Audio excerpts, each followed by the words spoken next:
This is the Ministry of Truth. I'm Gordon Comstock. I'm going to get into another book. Now, it's actually a long essay, rather. And it's online. You can access this for free. And all the other works by this extremely assiduous researcher off of his website for free. And they're worth more than probably... One of his essays is probably worth more than any other book on your bookshelf. Seriously. And yet you can access this for free. I printed up all of his essays and have them arranged like books just on regular printer paper, one-sided, because my printer only does one side, but I got them all on my bookshelf. They are a prized possession, really. I can't believe what this researcher found out, and his cohort found the same thing out independently, and they both share the same website. I originally didn't believe it. It took some prodding from my good buddy Visigoth to convince me, because I started to have one of those knee-jerk reactions again. When I first heard this stuff, I thought, come on, this is baloney, this is crazy. Same reaction I had when I heard the stuff about the Vatican, murdering, being at the top of the conspiracy to murder Abraham Lincoln, and all of our other presidents who've ever been poisoned. I had that same knee-jerk, purely emotional reaction that blocks out your intellectual process. And doggone it, it's the same reaction that your average Joe has when you tell him anything truthful that's not in the mainstream news, and that's basically anything truthful. And then they jump to that knee-jerk, purely emotional, anti-intellectual, anti-cerebral reaction, and they tell you, oh, that's a conspiracy theory. Yeah, and that just shows how much he's brainwashed, yada, yada, yada. But I had that a couple of times. I even after I was mostly, I would say, awakened to the reality of the world around us. And it took Visigoth both times to take me aside and say, bro, you need to do the homework before you make a decision on this. Don't just make a decision out of ignorance, basically. And coming from a guy like that, that really brought me up short. And I went and did the research. And I found out the guy, oh man, it was true, and the wizard is behind the curtain, and the wizard is more mysterious and elaborate and larger than life, and that wizard behind the curtain gets bigger all the time. Wow. Another thing Visigoth and I have noticed, though, together, very, very few people, even amongst those who listen to folks like us and come on our shows and write books and show they're mostly awake, they know the reality of the world, that the whole world lies in delusion. Nevertheless, even those people, when they come across something that's too outrageous, they shut down. Just like I started to do, and Viz helped me through both times. People just shut down and they can't deal with it, and they dismiss it just out of pure emotions and complete lack of gray matter. So that even happens, and it's happened a few times with former guests of mine and Biz, and we just kind of let those people go their ignorant way until they wake up, because they wouldn't listen to us. They wouldn't stop their emotional reaction and do their homework. And anyway, I think I mentioned last month there were a couple of listeners who came up and visited me, and we had black and tans and cigars and at the local Irish pub here, and it was great. It was great talking to two brothers about stuff that men are too damn ignorant to know anymore. The truth, men in America. But one of them alerted me and sent me the link to a book. I had planned on getting into that book with the next one. I'm going to get to that book next, after this one, because that book does appear very significant. Now, that's a real book. That's a good-sized book, and it's out of print from the 1800s. And, boy, he knows what it is, and it deals with familiar subject matter to this show and all of that. But anyway, with this book, with this essay, I need to read this. This guy has actually, this researcher, his name is James Montgomery. He and his researching cohort, the Informer, independently, completely, for years, prior to having met at least, they came to the same conclusion from years of very painstaking research in law libraries and places, university libraries, I suppose, but they, researching old documents, they basically proved that as the title of this essay tells, the United States is still a British colony. And this guy, James Montgomery, you go to atgpress.com. It stands for againstthegrainpress.com. Click on, well, you can click on the Informer. He tells you the same stuff through a lot of essays. I prefer, and the same stuff, that's right. I prefer clicking on Knowledge is Freedom, and then you get to the work of this guy, James Montgomery. James Montgomery is noticeably better at editing. Both of them could use a proofreader, an editor, because they didn't have one. And any person who writes a book, whether anybody, you need an editor. But when you're a small-time, one-horse operation and you're writing, that's all you got yourself. And so there's going to be type errors. There's going to be grammatical errors. And there's a few here with James Montgomery. I just found that there's a lot with the Informer, and at times, although his research is impeccable, it makes it hard to read. I know the Informer harps on the importance of diagramming sentences in school, and I don't know, it's a little hypocritical because he doesn't really write that well. He can't diagram his own sentences, basically, as he's writing them. Anyway, he means well. His research is fantastic. He needs help in his writing, the Informer. James Montgomery is a little more clear. He's a better writer, basically. They're both about the same as far as researching power, researching depth. Now, and both of them have written numerous articles, numerous long essays documenting all of this.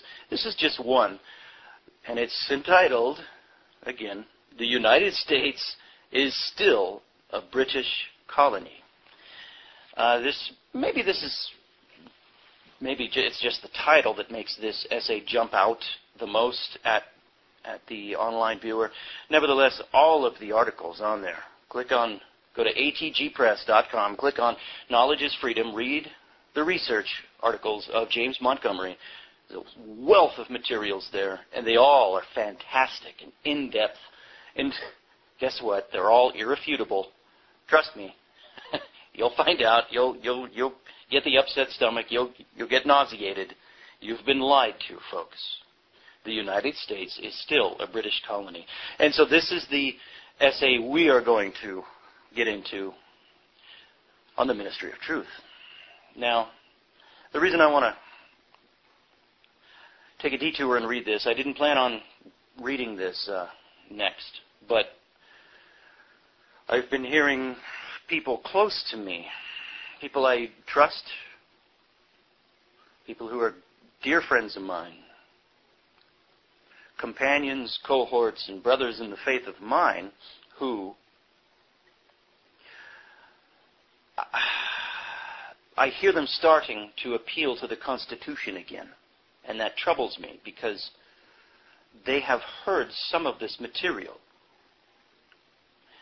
So I decided, well, you obviously haven't read it in any depth, or else you would not be appealing to the Constitution, even though you've been told a number of times now by the legendary Visigoth and myself that the Constitution was a fraud.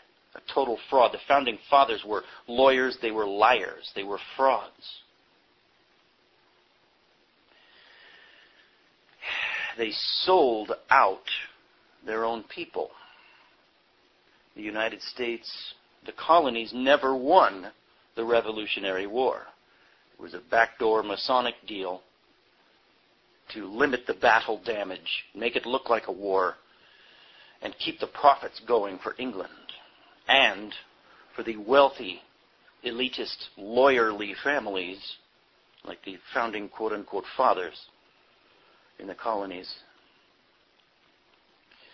And basically, the reason it appeared for so long that Americans had these rights and so-called rights and freedoms for so long, for a few decades anyway, after the Revolutionary War, it was mostly to do with geography, folks. It was not in the documents of the Constitution. The Constitution does not apply to the common man, as we're about to find out. Not even the Declaration of Independence applied to the common man, as we are about to find out. And if you go back in history, things like even the Magna Carta, they're worthless documents. They're worth about the same as a toilet paper roll, the Magna Carta was. Completely worthless. James Montgomery will show you. He documents it. For one thing, this King John that was forced by the nobles in England to sign the Magna Carta. Well, the Pope immediately declared the Magna Carta null and void. And King John, by the way, a few years prior had given England to the Pope. So England was not King John's to give away to these barons, these noblemen, forcing at sword point the Magna Carta upon King John. And here, there you go. It's a document signed under duress. And even today, we know a document signed under duress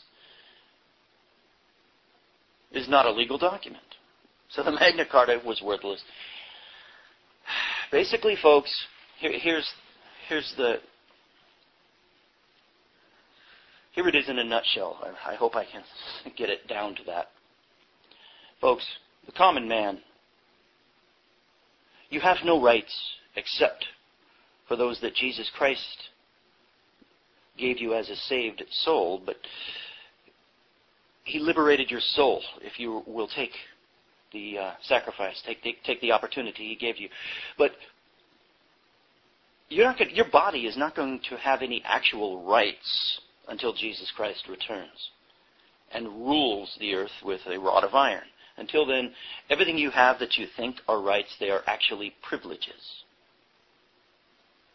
And that we're in slavery. We always have been.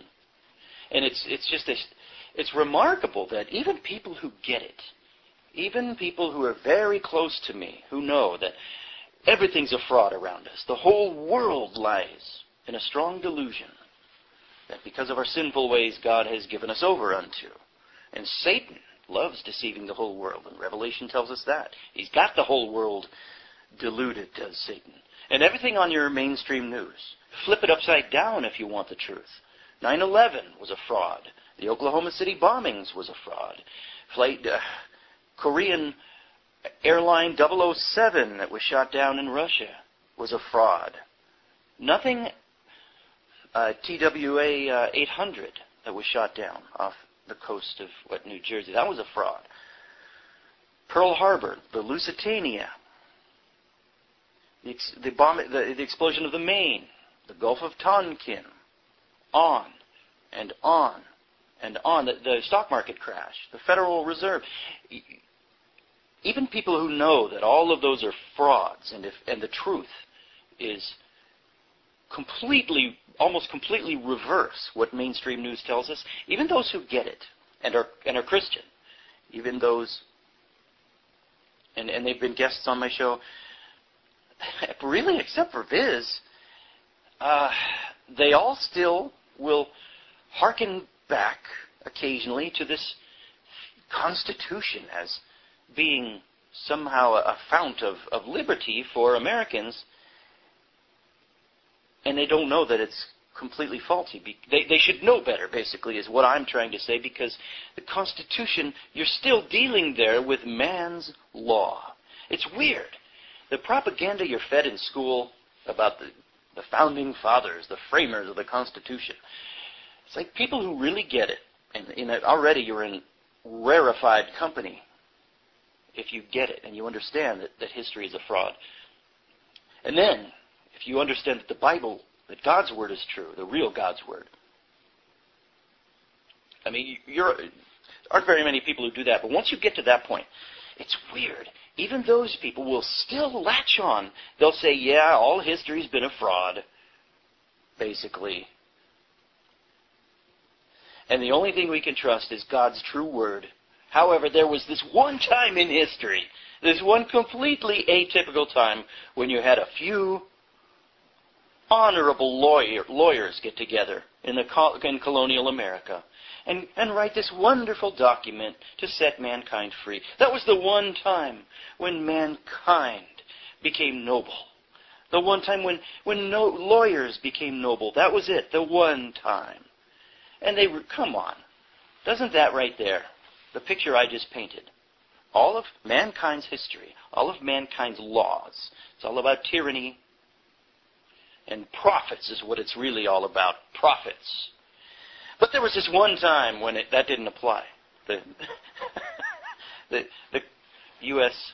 Revolution, the Revolutionary War and the Constitution and the Declaration of Independence. That was the one time where mankind became noble.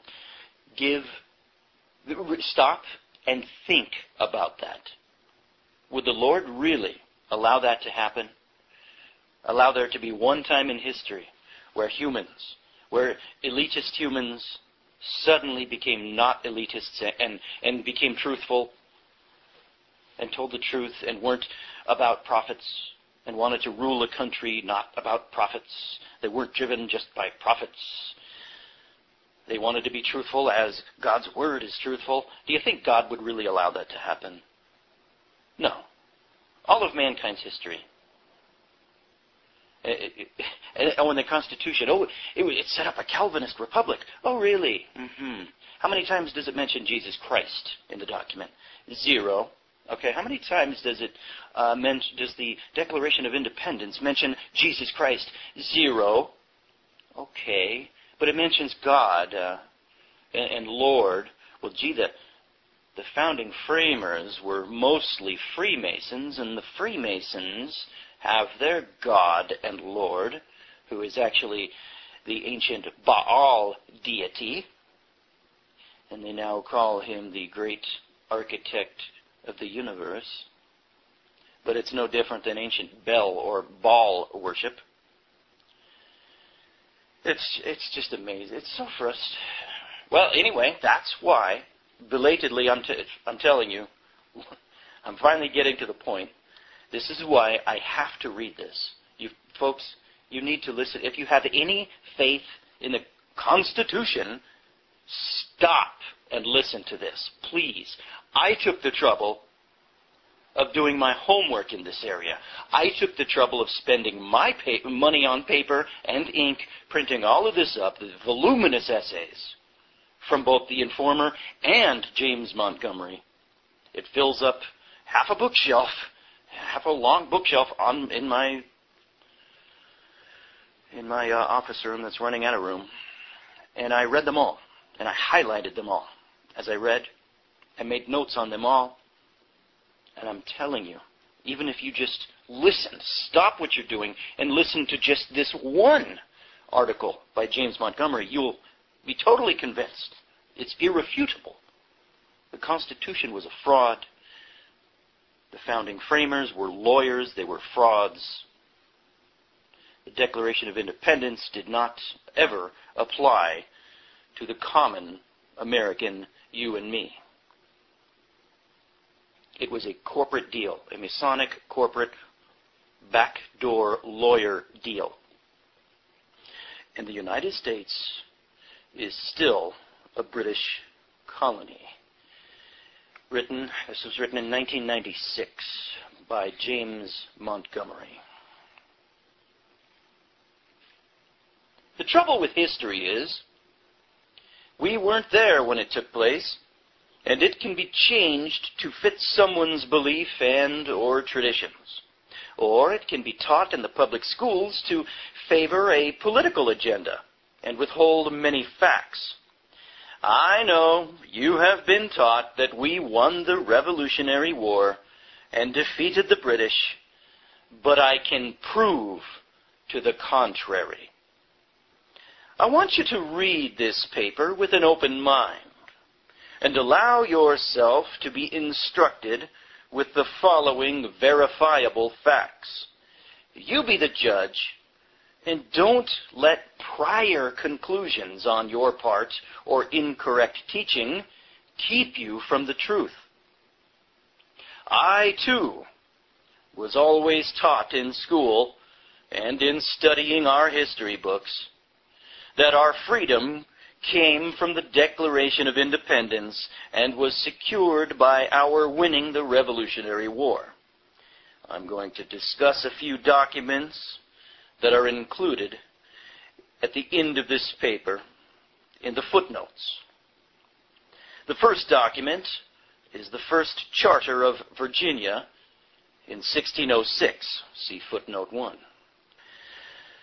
In the first paragraph, the King of England granted our forefathers license to settle and colonize America.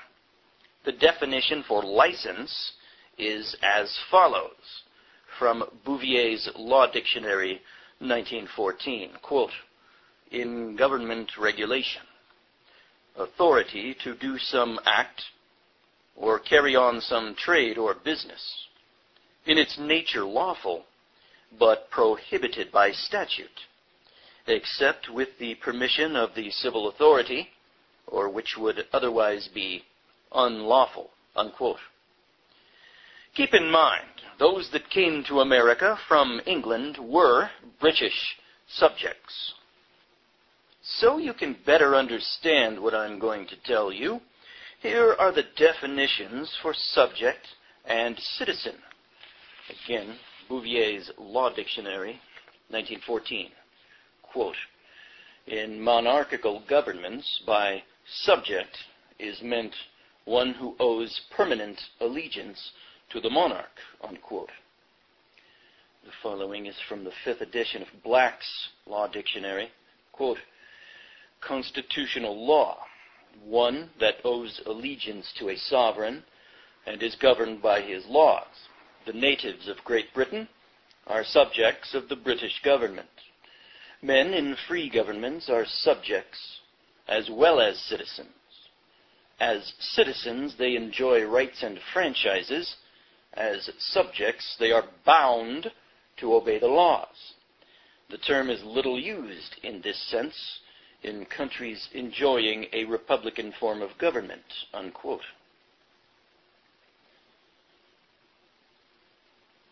I chose to give the definition for subject first, so you could better understand what definition of citizen is really being used in American law. Below is the definition of citizen from Roman law, from Bouvier's Law Dictionary, 1914. Quote, the term citizen was used in Rome to indicate the possession of private civil rights, including those accruing under the Roman family and inheritance law, and the Roman contract and property law. All other subjects were peregrines. But in the beginning of the 3rd century, the distinction was abolished, and all subjects were citizens, unquote. The king was making a commercial venture when he sent his subjects to America and used his money and resources to do so. I think you would admit the king had a lawful right to receive gain and prosper from his venture. In the Virginia Charter, he declares his sovereignty over the land, and his subjects, and in paragraph 9 he declares the amount of gold, silver, and copper he is to receive, if any is found by his subjects. There could have just as easily been none, or his subjects could have been killed by the Indians. This is why this was a valid right of the king. See Black's 4th edition, Jure Coronae, quote, in the right of the crown, unquote. The king expended his resources with the risk of total loss. If you'll notice in paragraph 9, the king declares that all his heirs and successors were to also receive the same amount of gold, silver, and copper that he claimed with this charter. The gold that remained in the colonies was also the king's. He provided the remainder as a benefit for his subjects, which amounted to further use of his capital. You will see in this paper that not only is this valid, but it is still in effect today. If you will read the rest of the Virginia Charter, you will see that the king declared the right and exercised the power to regulate every aspect of commerce in his new colony. A license had to be granted for travel connected with transfer of goods, i.e. commerce, right down to the furniture they sat on. A great deal of the king's declared property was ceded to America in the Treaty of 1783. I want you to stay focused on the money and the commerce which was not ceded to America. This brings us to the Declaration of Independence. Our freedom was declared because the king did not fulfill his end of the covenant between king and subject. The main complaint was taxation without representation, which was reaffirmed in the early 1606 charter granted by the king. It was not a revolt over being subject to the King of England. Most wanted the protection and benefits provided by the king. Because of the king's refusal to hear their demands and grant relief, separation from England became the lesser of two evils. The cry of freedom and self-determination became the rallying cry for the colonist. The slogan, "Don't tread on me," was the standard borne by the militias. The Revolutionary War was fought and concluded when Cornwallis surrendered to Washington at Yorktown. As Americans, we have been taught that we defeated the king and won our freedom. The next document I will use is the Treaty of 1783, which will totally contradict our having won the Revolutionary War.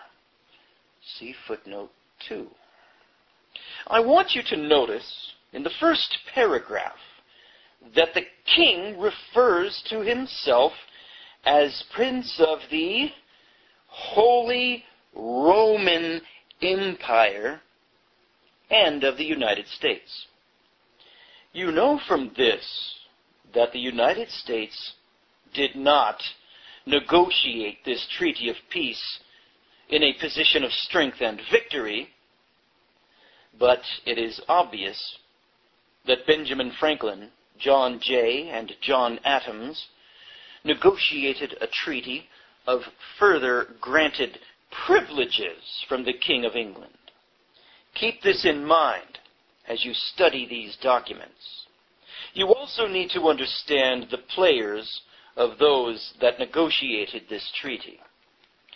For the Americans, it was Benjamin Franklin, Esquire, a great patriot and standard-bearer of freedom. Or was he? His title includes Esquire. An esquire, in the above usage, was a granted rank and title of nobility by the king, which is below knight and above a yeoman or common man. An esquire is someone that does not do manual labor as signified by this status. See the below definitions from Blackstone's commentaries, quote, "Esquires, by virtue of their offices as justices of the peace, and others who bear any office of trust under the crown, for whosoever studieth the laws of the realm, who studieth in the universities, who professeth the liberal sciences, and who can live idly and without manual labor, and will bear the port, charge, and countenance of a gentleman, he shall be called master, and he shall be taken for a gentleman," unquote.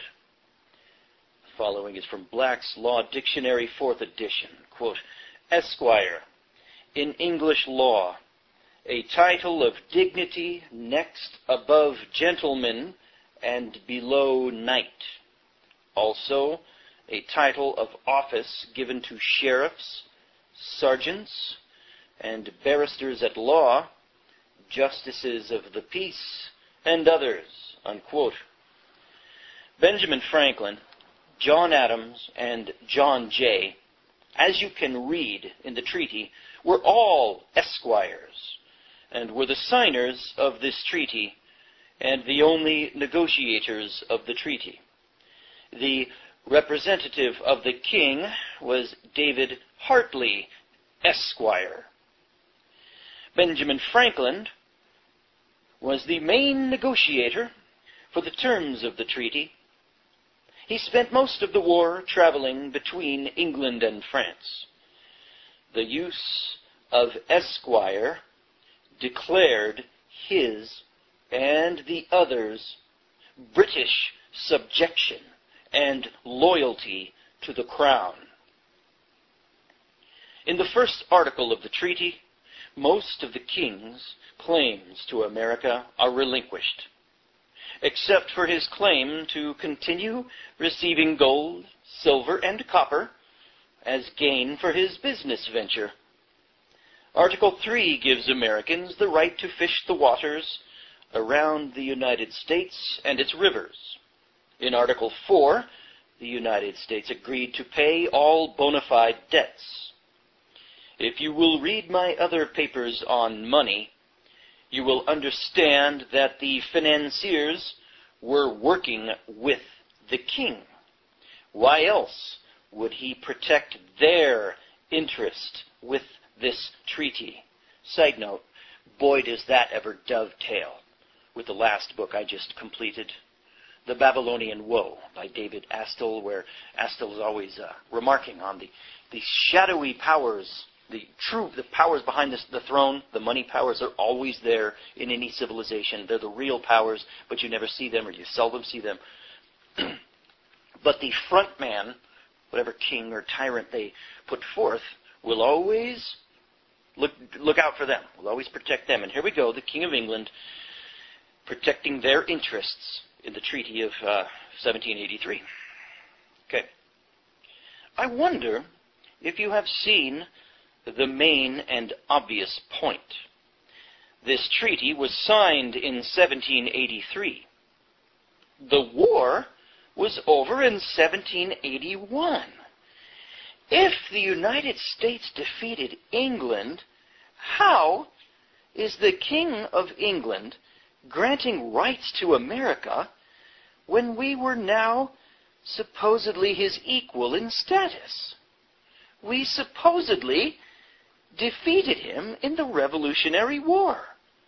So why would these supposed patriot Americans sign such a treaty when they knew that this would void any sovereignty gained by the Declaration of Independence and the Revolutionary War?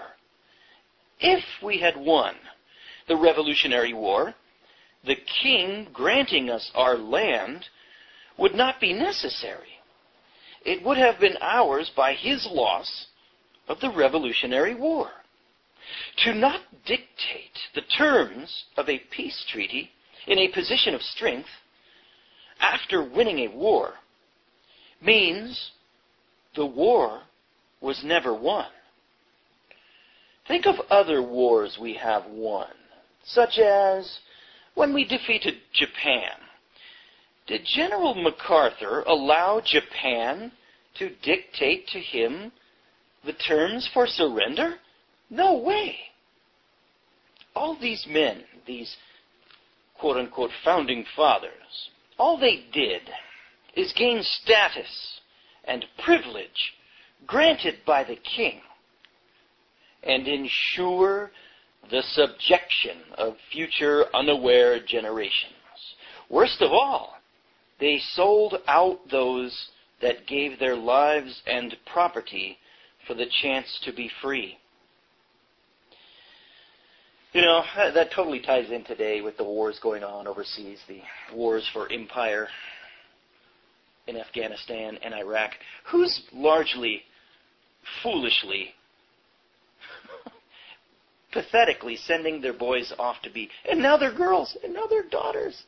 How tragically, how insultingly, the ignorance, the shamefulness of it. But who's sending their children off to be cannon fodder nowadays? Oh, it's the patriotic Americans who call themselves Christians by and large, isn't it? Come on, you know you've met them. Come on, they got flags up on their cars, and they have a constitution that they've never read, and they got a Bible that they've never read, but boy, they're Christians and they're patriot Americans, aren't they? And they're sending their boys and now girls overseas to be cannon fodder. Well, guess what? You hear these stories in the Revolutionary War of, was it the Black Brigade? The preachers in the colonies who led up the militias and had called out the militias and the Minutemen to go fight the British. And they did a stellar job on the battlefield. What they did was totally brave. However, they were also completely sold out, and it accomplished nothing because they were sold out at the top. And so even you see back then, Christians picking up the sword, picking up the rifle to go and fight. And all it gets them is killed and sold out and taken advantage of back then, because their leaders back then sold them out. And it's still happening today. Foolish Christians, or people calling themselves Christians, are fighting the battles of the oligarchs. They're fighting the battles of the enemy, of Satan. And yet they're Christian, at least calling themselves Christian, and maybe, well, I'm sure some of them, a lot of them are. Anyway, history doesn't change. Think of your redneck Christian over there fighting for democracy and liberty in Afghanistan. That's what you had fighting the revolution, the Revolutionary War then. Anyway, here we go. Back to the essay. When Cornwallis surrendered to Washington, he surrendered the battle, folks, but he did not surrender the war. Read the article of capitulation signed by Cornwallis at Yorktown. See footnote 3. Jonathan Williams recorded in his book Legions of Satan, printed in 1781, that Cornwallis revealed to Washington during his surrender that, quote, a holy war will now begin on America, and when it is ended, America will be supposedly the citadel of freedom, but her millions will unknowingly be subjects to the crown. In less than 200 years, the whole nation will be working for divine world government. That government that they believe to be divine will be the British Empire, unquote. Wow, was that really written in 1781? Apparently so, folks. All the treaty did was remove the United States as a liability and obligation of the king. He no longer had to ship material and money to support his subjects and colonies. At the same time, he retained financial subjection through debt owed after the treaty, which is still being created today. Millions of dollars a day. And his heirs and successors are still reaping the benefit of the king's original venture. That, folks, that means that in the 1980s, when you saw that big extravagant wedding on all the channels in America of Princess Di's wedding to Prince Charles, I hope you enjoyed that because we paid for it. You paid for it, folks. Yes, we'll get to that. We'll get to the proof on that. If you will read the following quote from Title 26, you will see just one situation where the king is still collecting a tax from those that receive a benefit from him on property which is purchased with the money the king supplies at almost the same percentage. Ooh, boy. Next up is some IRS legalese. Should I get into that? I'll get into a little bit. Cite 26 U.S.C. Section 1491. Head Section 1491, Imposition of Tax. Statute. There is hereby imposed on the transfer of property by a citizen or a resident of the United States, or by a domestic corporation or partnership, or by an estate or trust which is not a foreign estate or trust, to a foreign corporation as paid in surplus, or as a contribution to capital, or to a foreign estate or trust, or to a foreign partnership, an excise tax equal to 35% of the excess of 1, the fair market value of the property so transferred, over 2, the sum of A, the adjustment basis for determining gain of such property in the hands of the transferor, plus B, the amount of the gain recognized to the transferor at the time of the transfer, source, yada, yada, yada, amendments, yada, yada, yada, all legalese. Oh, boy. This is it, man. This is why Jesus condemned these people, writing this parallel, bizarro world language that only they can understand and that they twist with situational ethics each time they read it. It's vague, abstruse legalese. Let's, effective date, 1976 amendment. Okay, going forward. Here we go. A new war was declared when the treaty was signed. The king wanted his land back, and he knew he would be able to regain his property for his heirs with the help of his world financiers. Here is a quote from the king speaking to Parliament after the Revolutionary War had concluded. This is 6 weeks after the capitulation of Yorktown. The King of Britain, in his speech to Parliament, November 27th, 1781, declared, quote, that he should not answer the trust committed to the sovereign of a free people if he consented to sacrifice either to his own desire of peace or to their temporary ease and relief those essential rights and permanent interests upon the maintenance and preservation of which the future strength and security of the country must forever depend, unquote. The determined language of this speech, pointing to the continuance of the American war, was echoed back by a majority of both Lords and Commons. In a few days after, on December 12th, it was moved in the House of Commons that a resolution should be adopted declaring it to be their opinion, quote, that all farther attempts to reduce the Americans to obedience by force would be ineffectual and injurious to the true interests of Great Britain, unquote. The rest of the debate can be found in footnote 4. What were the true interests of the king, the gold, silver, and copper? The new war was to be fought without Americans being aware that a war was even being waged. It was to be fought by subterfuge and key personnel being placed in key positions.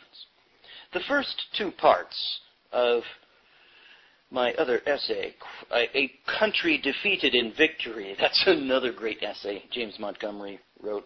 A Country Defeated in Victory. It's about the Revolutionary War. Go into detail about how this was done and exposes some of the main players. Every time you pay a tax, you are transferring your labor to the king, and his heirs and successors are still receiving interest from the original American charters. The following is the definition of tribute or tax. Quote, a contribution which is raised by a prince or sovereign from his subjects to sustain the expenses of the state. A sum of money paid by an inferior sovereign or state to a superior potentate to secure the friendship or protection of the latter. Unquote. This from Black's Law Dictionary, 4th edition.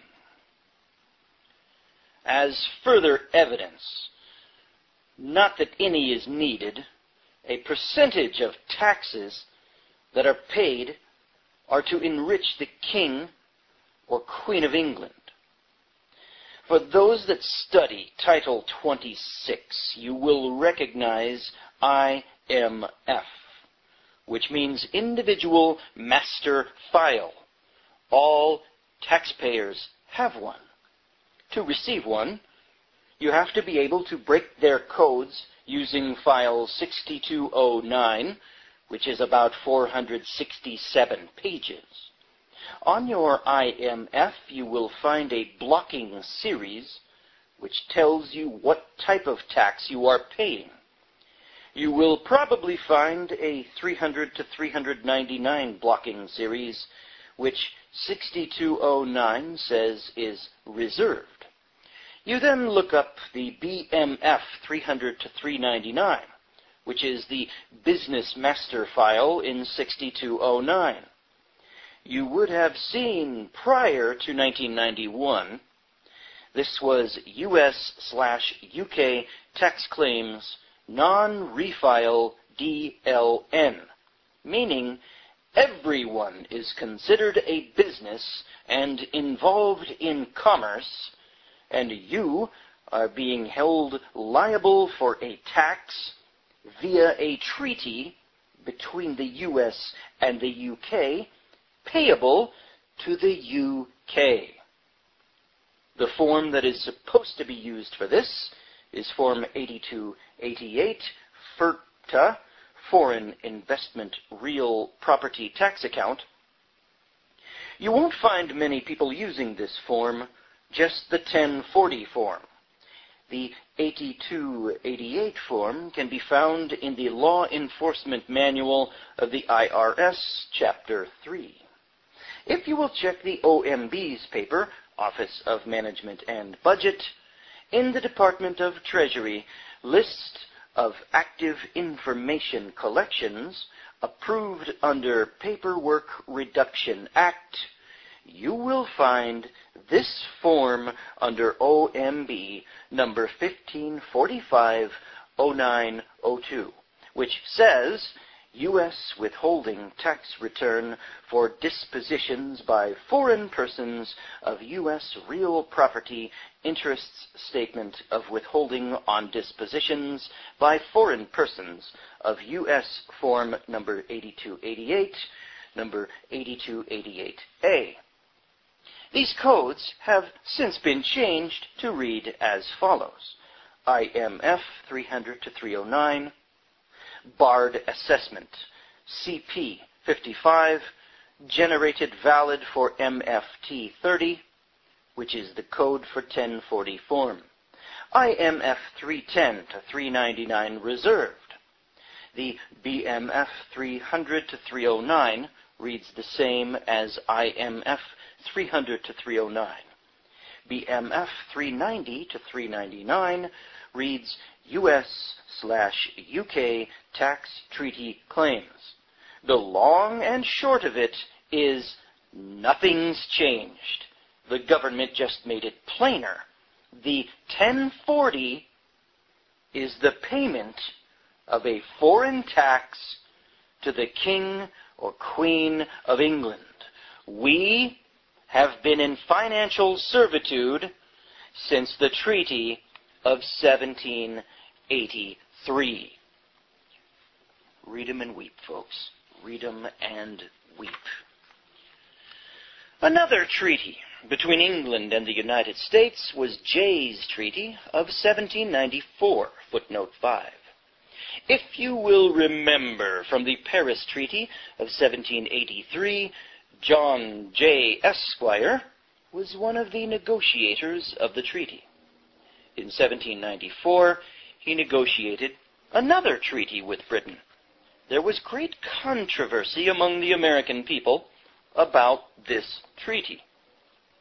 In Article 2, you will see the king is still on land that was supposed to be ceded to the United States at the Paris Treaty. This is 13 years after America supposedly won the Revolutionary War. I guess someone forgot to tell the King of England. In Article 6, the king is still dictating terms to the United States concerning the collection of debt and damages. The British government and world bankers claimed that we owe. In Article 12, we find the king dictating terms again, this time concerning where and with who the United States could trade. In Article 18, the United States agrees to a wide variety of material that would be subject to confiscation if Britain found said material going to its enemies' ports. Wait a minute. Who won the Revolutionary War? That's right. We were conned by some of our early forefathers into believing that we are free, that we are a sovereign people, when in fact we had the same status as before the Revolutionary War. I say had because our status today is far worse now than then. I will explain. Early on in our history, the king was satisfied with the interest made by the Bank of the United States. But when the bank charter was canceled in 1811, it was time to gain control of the government in order to shape government policy and public policy. Have you never asked yourself why the British, after burning the White House and all our early records during the War of 1812, why they left and did not take over the government?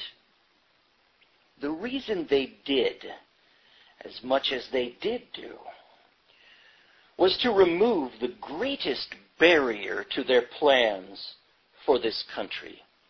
That barrier was the newly adopted 13th Amendment to the United States Constitution.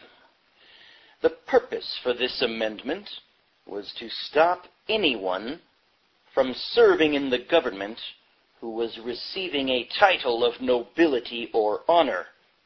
It was and is obvious that these government employees would be loyal to the grantor of the title of nobility or honor. The War of 1812 served several purposes.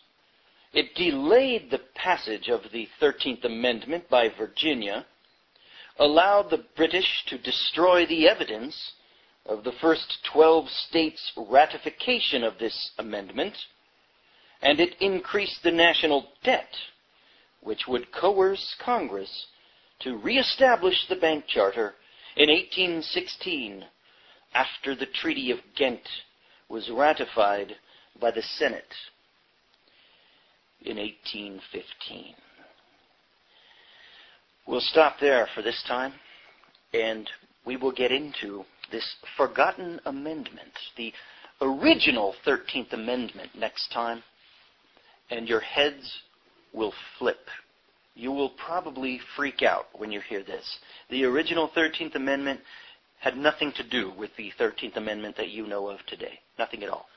And it's the real main reason for the War of 1812. This is completely Twilight Zone-ish, erased, memory hold history you are learning, and it's about to get a whole lot weirder next time. On the Ministry of Truth, we have been reading America is Still a British Colony by James Montgomery. This has been the Ministry of Truth. I'm Gordon Comstock. Over and out. This is the Ministry of Truth. I'm Gordon Comstock. Time for part 2 of The United States is Still a British Colony by James Montgomery. The Forgotten Amendment. The Articles of Confederation, Article 6 states, quote, "Nor shall the United States in Congress assembled," and United is not capitalized, by the way, "or any of them grant any title of nobility," unquote. The Constitution for the United States, United not capitalized, in Article 1, Section 9, Clause 8 states, quote, "No title of nobility shall be granted by the United States," United not capitalized, "and no person holding any office or profit or trust under them shall, without the consent of the Congress, accept any of the present emolument, office, or title, or of any kind whatever, from any king, prince, or foreign state," unquote. Also, Section 10, Clause 1 states, quote, "No state shall enter into any treaty, alliance, or confederation, grant letters of marque or reprisal, coin money, emit bills of credit, make anything but gold and silver coin a tender in payment of debts, pass any bill of attainder, ex post facto of law impairing the obligation of contracts, or grant any title of nobility," unquote. There was, however, no measurable penalty for violation of the above sections. Congress saw this as a great threat to the freedom of Americans and our Republican form of government. In January 1810, Senator Reed proposed the original 13th Amendment. And it has nothing to do with the 13th Amendment you know of today. The original 13th Amendment, and on April 26, 1810, was passed by the Senate 26-1, and by the House 87-3 on May 1st, 1810, and submitted to the 17 states for ratification.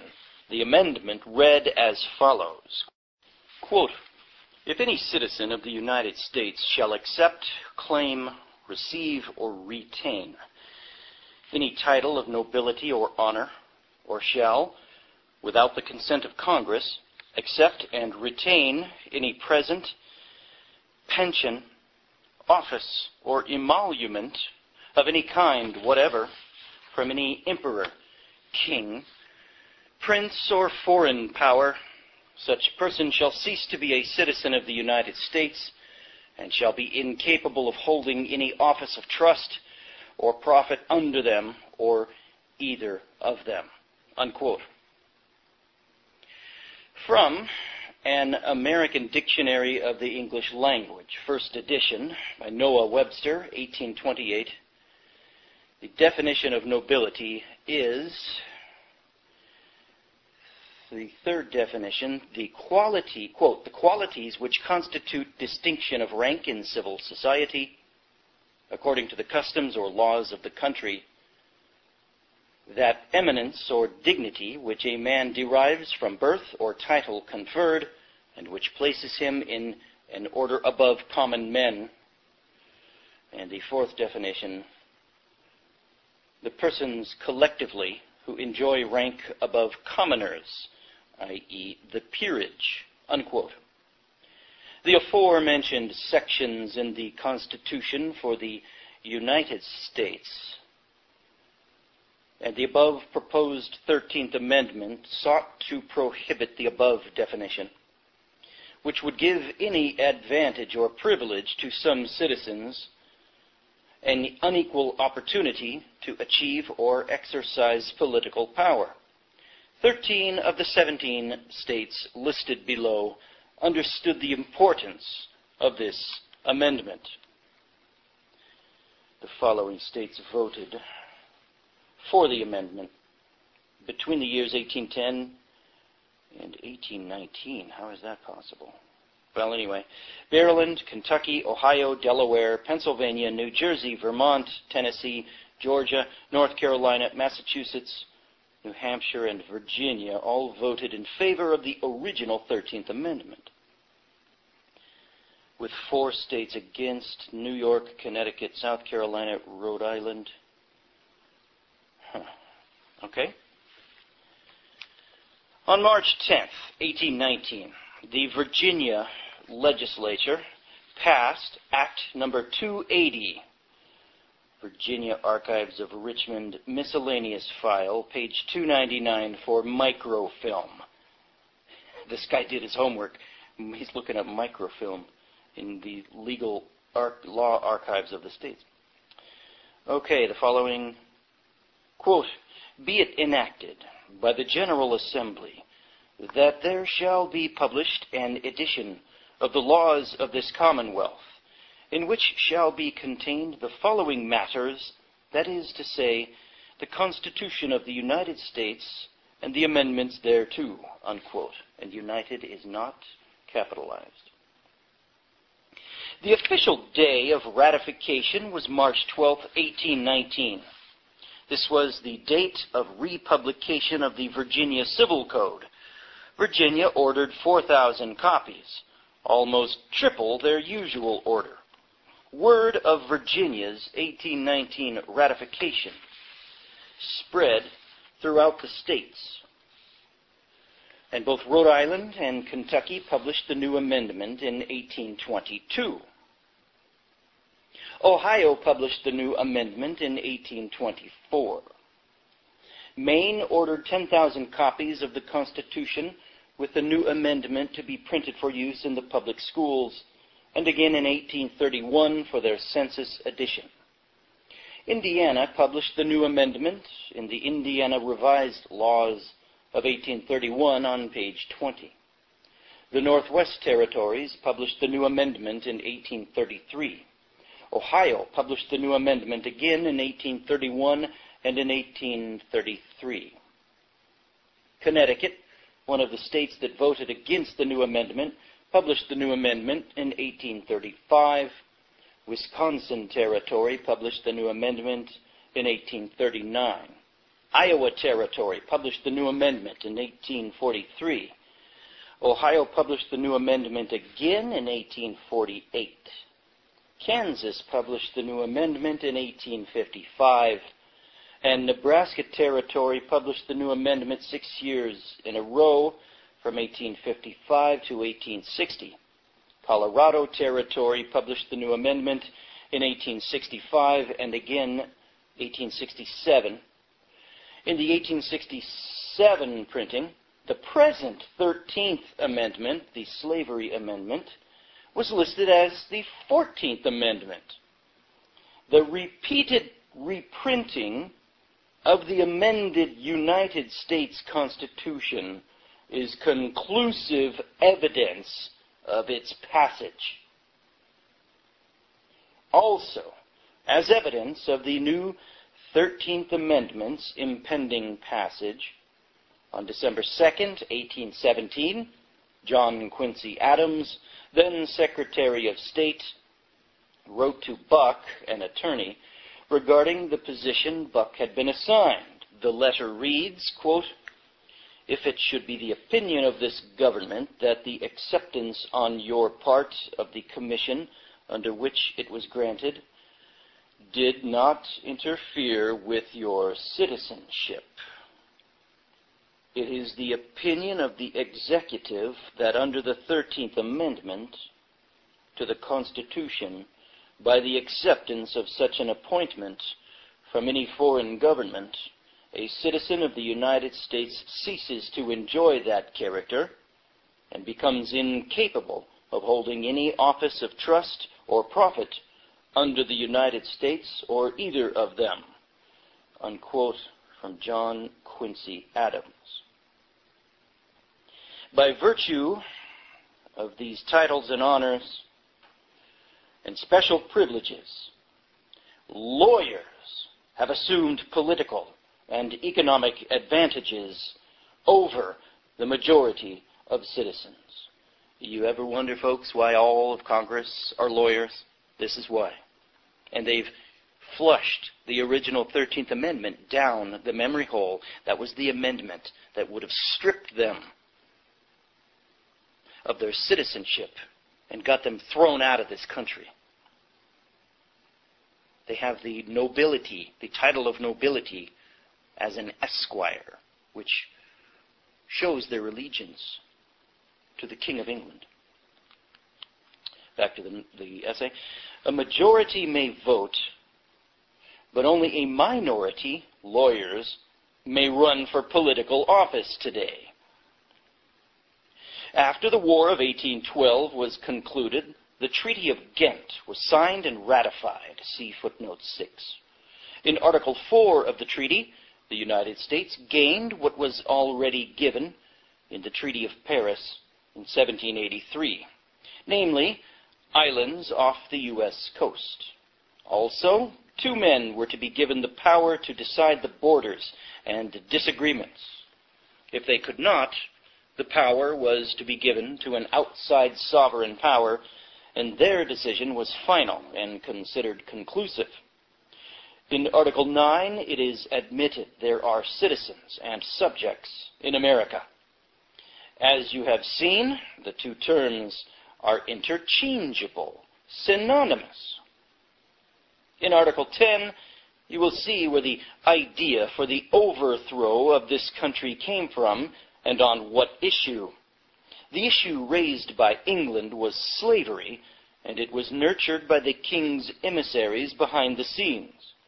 This would finally lead to the Civil War, even though the Supreme Court had declared the states and their citizens' property rights could not be infringed on by the United States government or Congress.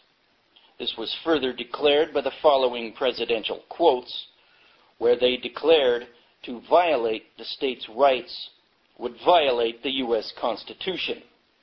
Also, history shows that slavery would not have existed much longer in the southern states. Public sentiment was changing, and slavery was quickly disappearing. The Civil War was about destroying property rights and the U.S. Constitution, which supported these rights. Read the following quotes of presidents just before the Civil War. Quote, "I believe that involuntary servitude, as it exists in different states of this Confederacy, is recognized by the Constitution.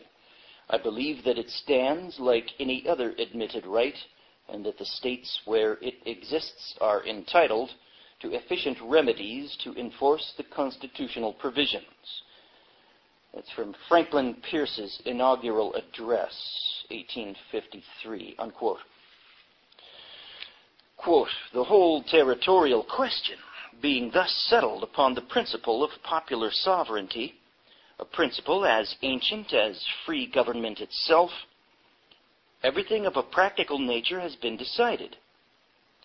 No other question remains for adjustment, because all agree that under the Constitution, slavery in the states is beyond the reach of any human power except that of the respective states themselves wherein it exists.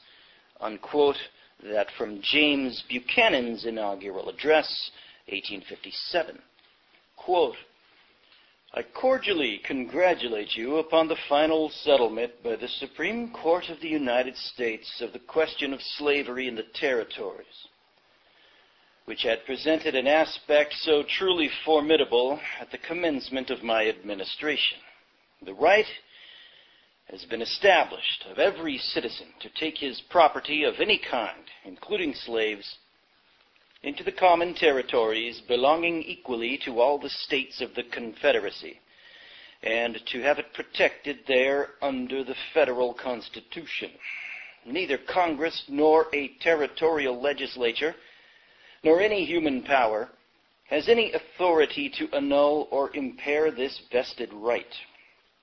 The Supreme Judicial Tribunal of the country, which is a coordinate branch of the government, has sanctioned and affirmed these principles of constitutional law, so manifestly just in themselves and so well calculated to promote peace and harmony among the states, unquote, that from James Buchanan's third annual message, 1859.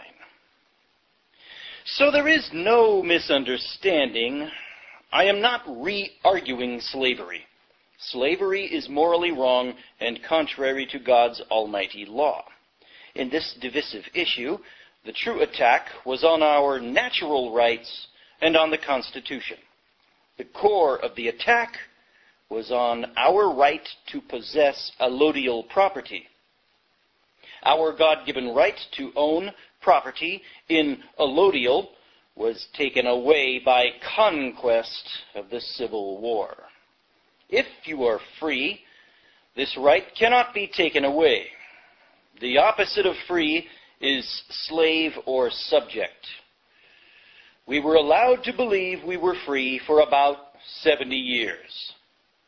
Then the king said, enough, and had the slavery issue pushed to the front by the northern press, which so formed northern public opinion that they were willing to send their sons to die in the Civil War. The southern states were not fighting so much for the slave issue, but for the right to own property, any property. These property rights were granted by the king in the Treaty of 1783, knowing they would soon be forfeited by the American people through ignorance. Do you think you own your house? If you were to stop paying taxes, federal or state, you would soon find out that you were just being allowed to live and pay rent for this house, the rent being taxes to the king, who supplied the benefit of commerce. A free man, not under a monarch, democracy, dictatorship, or socialist government, but is under a republican form of government, would not and could not have his property taken. Why? The king's tax would not and could not be levied. If the Americans had been paying attention the first 70 years to the subterfuge and corruption of the Constitution and government representatives, instead of chasing the money supplied by the king, the conquest of this country during the Civil War could have been avoided. George Washington had vision during the Revolutionary War concerning the Civil War. You need to read it. See footnote 7. Civil War and the conquest that followed. the government and press propaganda that the war was to free the black people from slavery is ridiculous. Once you understand the Civil War 13th and 14th Amendments, the black people are just as much slaves today as before the Civil War, just as the white people are today. And also, we find ourselves subjects to the King and Queen of England.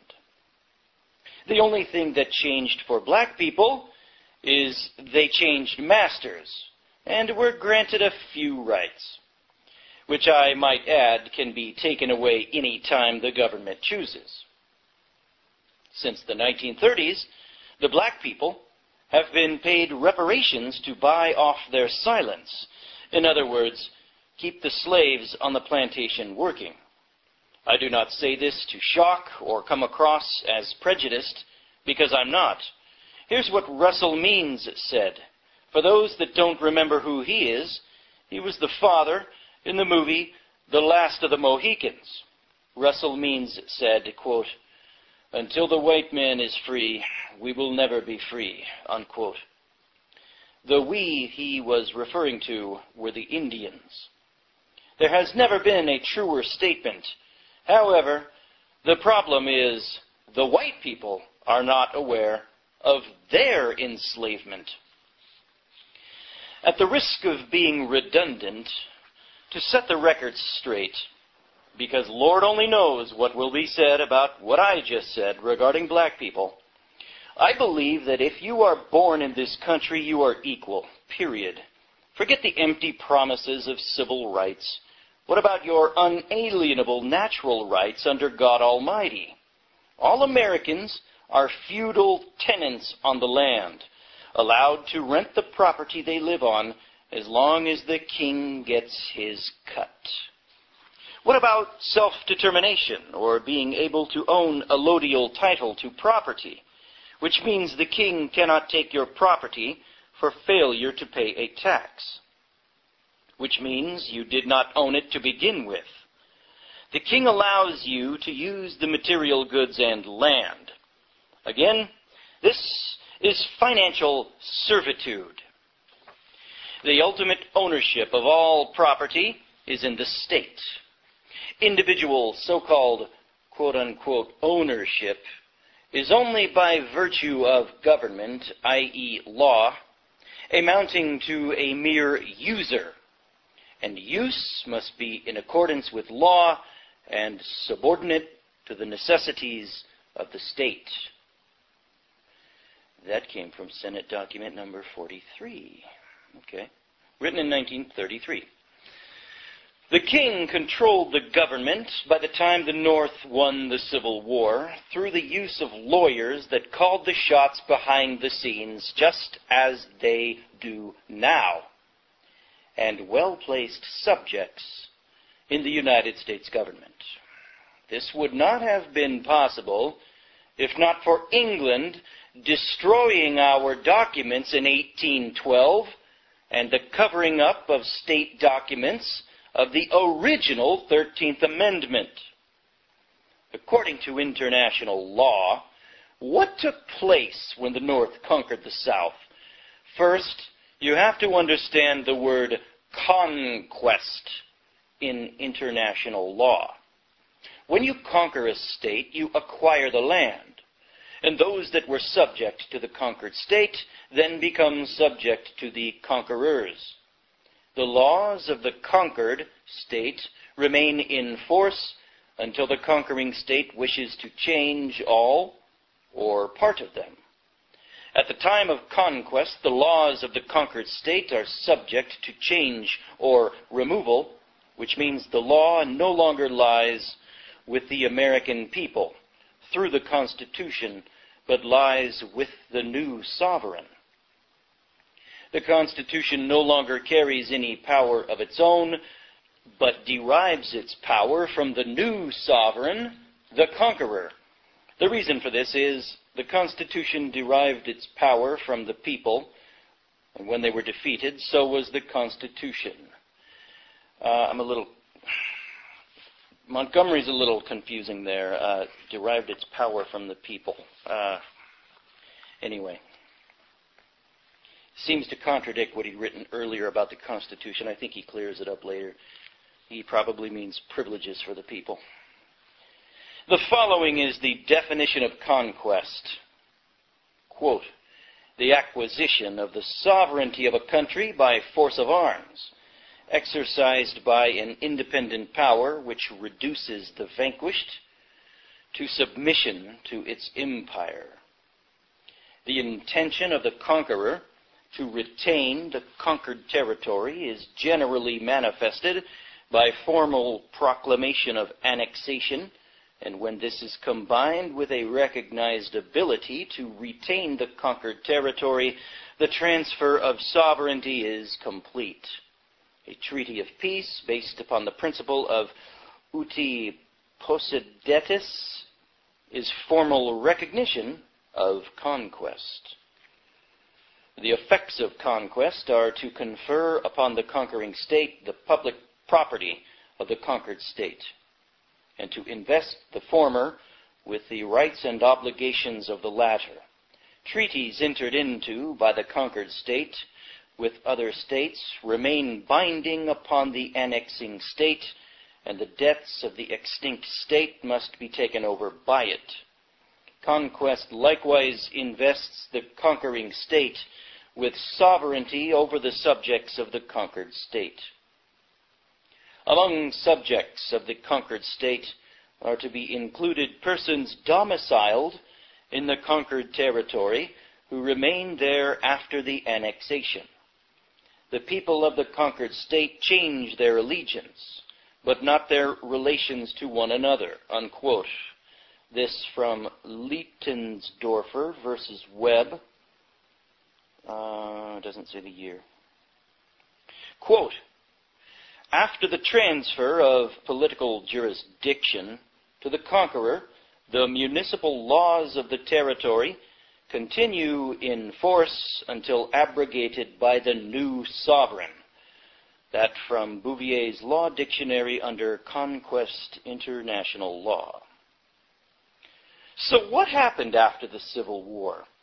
Did not U.S. troops force the southern states to accept the 14th Amendment? The laws of America, the Constitution, were changed by the conquering government. Why? The main part I want you to see, as I said at the beginning of this paper, is watch the money and the commerce. The 14th Amendment says the government debt cannot be questioned. Why? Because now the king wants all the gold, silver, and copper, and the land, which can easily be done by increasing the government debt and making the American people sureties for the debt. This has been done by the sleight of hand of lawyers and the bankers. The conquering state is known as a belligerent. Read the following quotes. Belligerency is in international law. This is from Bouvier's dictionary. The status, quote, the status of de facto statehood attributed to a body of insurgents by which their hostilities are legalized. Before they can be recognized as belligerents, they must have some sort of political organization and be carrying on what in international law is regarded as legal war. There must be an armed struggle between two political bodies, each of which exercises de facto authority over persons within a determined territory and commands an army which is prepared to observe the ordinary laws of war. It is not enough that the insurgents have an army. They must have an organized civil authority directing the army. The exact point at which revolt or insurrection becomes belligerency is often extremely difficult to determine, and belligerents are not usually recognized by nations unless they have some strong reason or necessity for doing so. Either because the territory where the belligerency is supposed to exist is contiguous to their own, or because the conflict is in some way affecting their commerce or the rights of their citizens.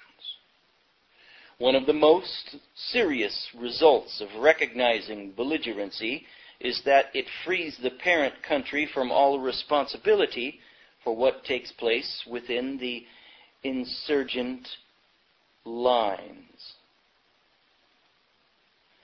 That, unquote, that from Bouvier's Law Dictionary. Again from Bouvier's Law Dictionary, belligerent in international law, as adjective and noun. Engaged in lawful war, a state so engaged. In plural, a body of insurgents who by reason of their temporary organized government are regarded as conducting lawful hostilities. Also, militia, corps of volunteers, and others, who, although not part of the regular army of the state, are regarded as lawful combatants provided they observe the laws of war, unquote. According to the international law, no law has been broken. Read the following about military occupation. Notice the third paragraph.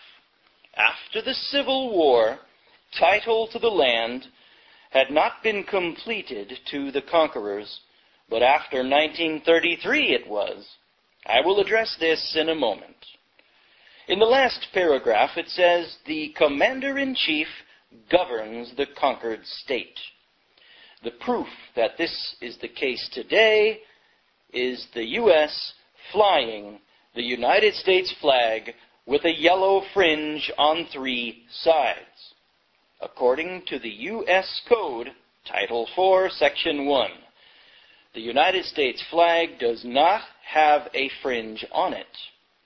The difference being, one is a constitutional flag, and the fringed flag is a military flag. The military flag means you are in a military occupation and are governed by the commander-in-chief in his executive capacity, not under any constitutional authority. Read the following. Military occupation from Bouvier's Law Dictionary. Quote, this at most gives the invader certain partial and limited rights of sovereignty. Military occupation. Until conquest, the sovereign rights of the original owner remain intact. Conquest gives the conqueror full rights of sovereignty and retroactively legalizes all acts done by him during military occupation. Its only essential is actual and exclusive possession, which must be effective. A conqueror may exercise governmental authority, but only when in actual possession of the enemy's country. And this will be exercised upon principles of international law. See McLeod versus U.S. The occupant administers the government and may, strictly speaking, change the municipal law, but it is considered the duty of the occupant to make as few changes in the ordinary administration of the laws as possible, though he may proclaim martial law if necessary. He may occupy public land and buildings. He cannot alienate them so as to pass a good title, but a subsequent conquest would probably complete the title. Private lands and houses are usually exempt. Private movable property is exempt, though subject to contributions and requisitions. The former are payments of money, to be levied only by the commander-in-chief. Military necessity may require the destruction of private property, and hostile acts of communities or individuals may be punished in the same way.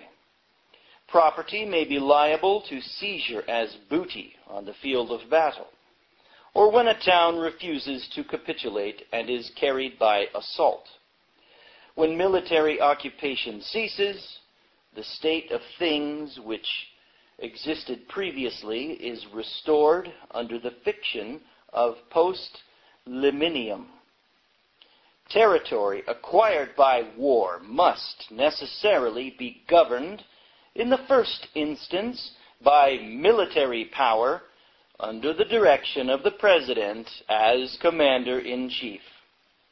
Civil government can only be put in operation by the action of the appropriate political department of the government at such time and in such degree as it may determine. It must take effect either by the action of the treaty-making power or by that of Congress. So long as Congress has not incorporated the territory into the United States, neither military occupation nor cession by treaty makes it domestic territory in the sense of the revenue laws. Congress may establish a temporary government which is not subject to all the restrictions of the Constitution. See Downs versus Bidwell. That's unquote. That all about military occupation from Bouvier's Law Dictionary. Paragraph 1 through 3 of the definition of military occupation describes what took place during and after the Civil War. What took place during the Civil War and post-Civil War has been legal under international law. You should notice in paragraph 3 that at the end of the Civil War, title to the land was not complete, but the subsequent conquest completed the title. What was the next conquest? That would be 1933, when the American people were alienated by our being declared enemies of the conqueror, and by their declaring war against all Americans. Read the following quotes and also see footnote 8. The following are excerpts from the Senate Report, 93rd Congress, November 19, 1973, Special Committee on the Termination of the National Emergency, United States Senate. Since March 9, 1933, the United States has been in a state of declared national emergency. Under the powers delegated by these statutes, the President may seize property, organize and control the means of production, seize commodities, assign military forces abroad, institute martial law, seize and control all transportation and communication, regulate the operation of private enterprise, restrict travel, and in a plethora of particular ways, control the lives of all American citizens. A majority of the people of the United States have lived all their lives under emergency rule. For 40 years, freedoms and governmental procedures guaranteed by the Constitution have, in varying degrees, been abridged by laws brought into force by states of national emergency. From at least the Civil War, in important ways, shaped the present phenomenon of a permanent state of national emergency. In Title 12, in Section 95B, you'll find the following codification of the emergency war powers. The actions, regulations, rules, licenses, orders, and proclamations heretofore or hereafter taken, promulgated, made, or issued by the President of the United States or the Secretary of the Treasury since March 4, 1933, pursuant to the authority conferred by subsection B of Section 5 of the Act of October 6, 1917, as amended in 12 U.S.C.S. 95A, are hereby approved and confirmed. March 9, 1933, C1, Title 1, 148, Statute 1. It is clear that the bankrupt de facto government of the United States which is operating under the War Powers Act and executive orders, not the Constitution for the United States, has in effect issued under its admiralty law letters of marque or piracy to its private agencies, the IRS, ATF, FBI, and DEA, with further enforcement by its officers in the courts, local police, and sheriffs. They've waged war against the American people and have classed Americans as enemy aliens.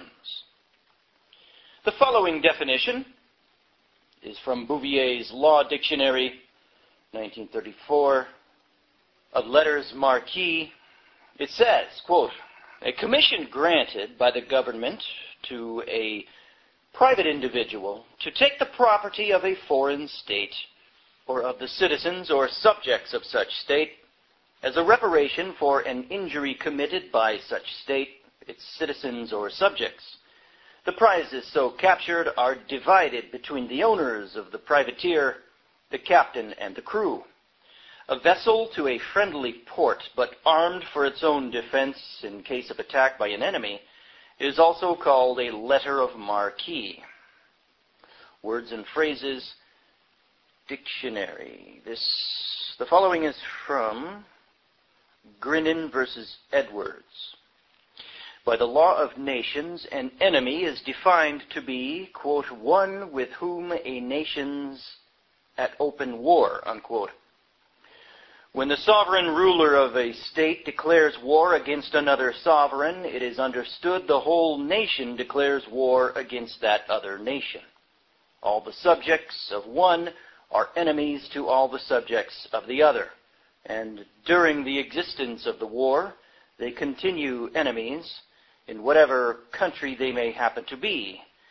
Quote, and all persons residing within the territory occupied by the belligerents, although they are in fact foreigners, are liable to be treated as enemies, unquote.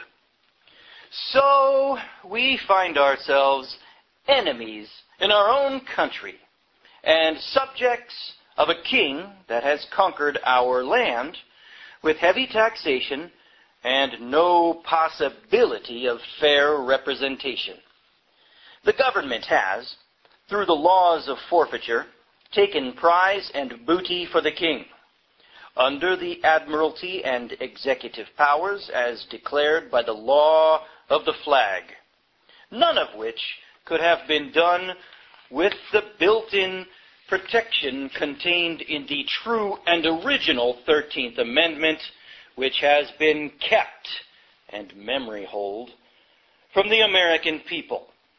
The fraudulent amendments and legislation that followed the Civil War bankrupted the American people and put the privateers, i.e. the banksters, in power, and enforced by the promise of prize and booties to their partners in crime, i.e. the government. The following is the definition of a tyrant. Webster's New Universal Unabridged Dictionary defines tyrant as follows, quote, 1. An absolute ruler, one who seized sovereignty illegally, a usurper. 2. A cruel, oppressive ruler, a despot. 3. One who exercises his authority in an oppressive manner, a cruel master, unquote. The following quote is from Alexis de Tocqueville, from Volume 1 of Democracy in America.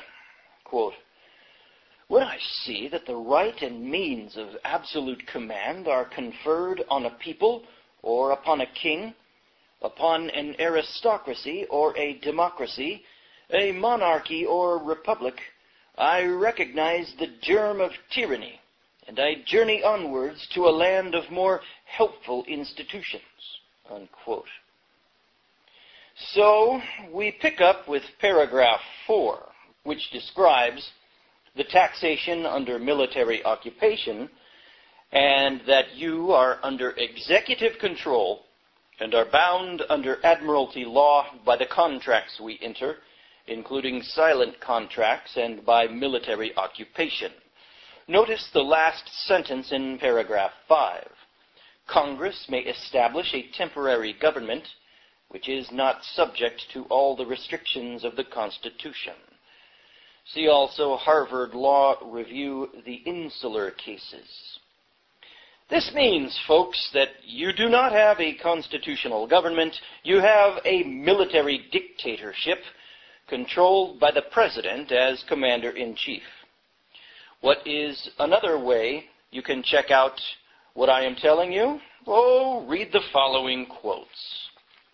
Quote, "The United States may acquire territory by conquest or by treaty, and may govern it through the exercise of the power of Congress conferred by Section 3 of Article 4 of the Constitution.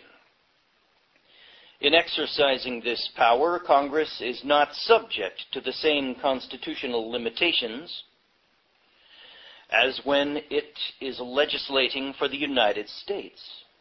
And in general, the guarantees of the Constitution, save as they are limitations upon the exercise of executive and legislative power when exerted for or over our insular possessions, extend to them only as Congress, in the exercise of its legislative power over territory belonging to the United States, has made those guarantees applicable." Unquote. That from Hooven and Allison and Company versus Evatt, 1945.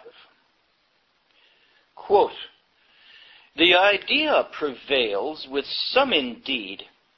It found expression in arguments at the bar that we have in this country substantially or practically two national governments. One to be maintained under the Constitution with all its restrictions, the other to be maintained by Congress outside and independently of that instrument, by exercising such powers as other nations of the earth are accustomed to exercise.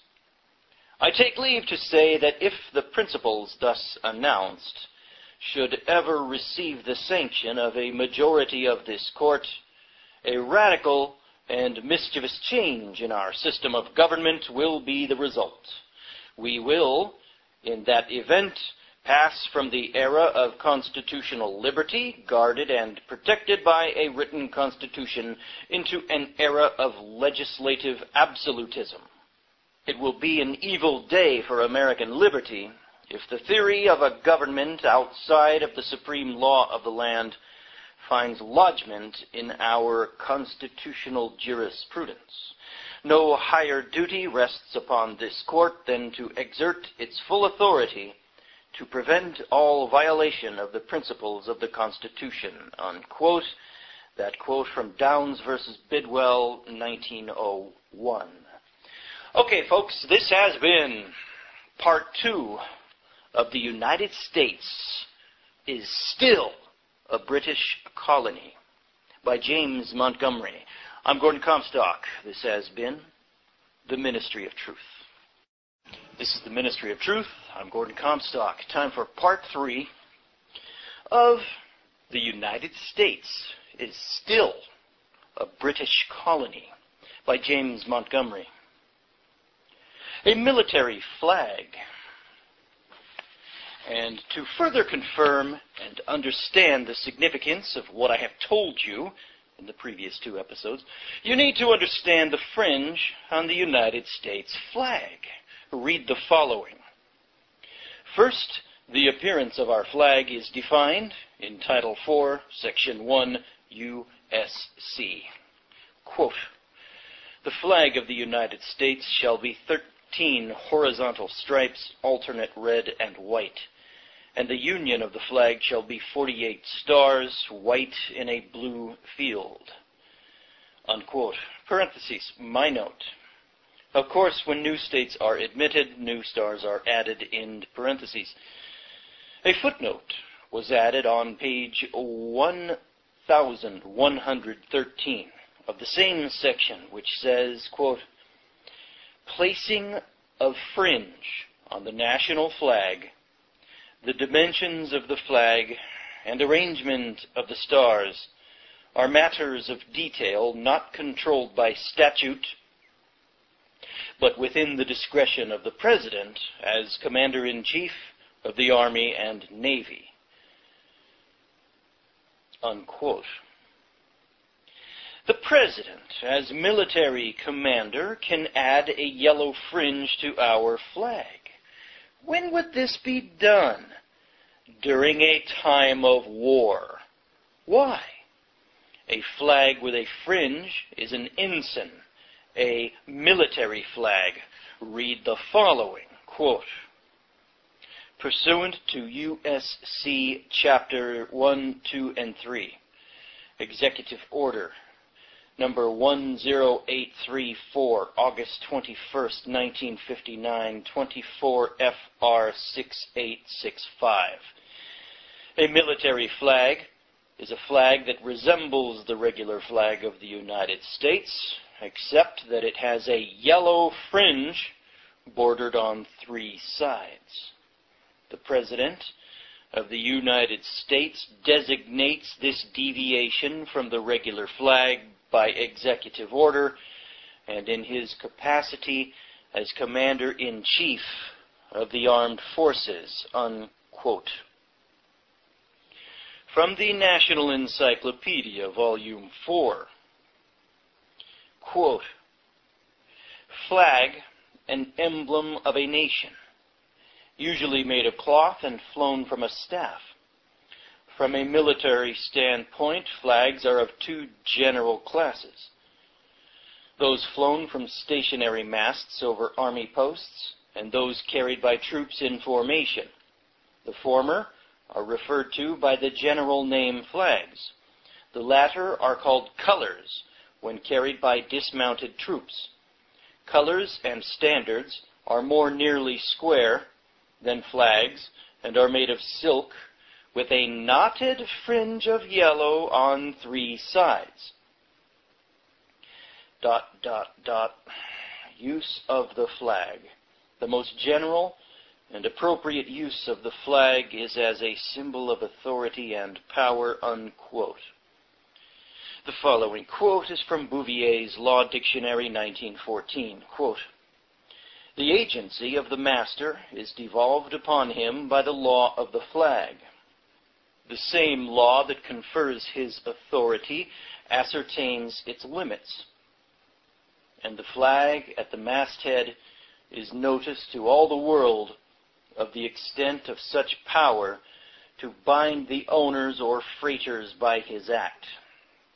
The foreigner who deals with this agent has notice of that law, and if he be bound by it, there is not injustice. His notice is the national flag which is hoisted on every sea, and under which the master sails into every port. And every circumstance that connects him with the vessel isolates that vessel in the eyes of the world and demonstrates his relation to the owners and freighters as their agent for a specific purpose, and with power well defined under the national maritime law, unquote. Don't be thrown by the fact they are talking about the sea and that it doesn't apply to land. Admiralty law came onto land in 1845 with the Act of 1845 by Congress.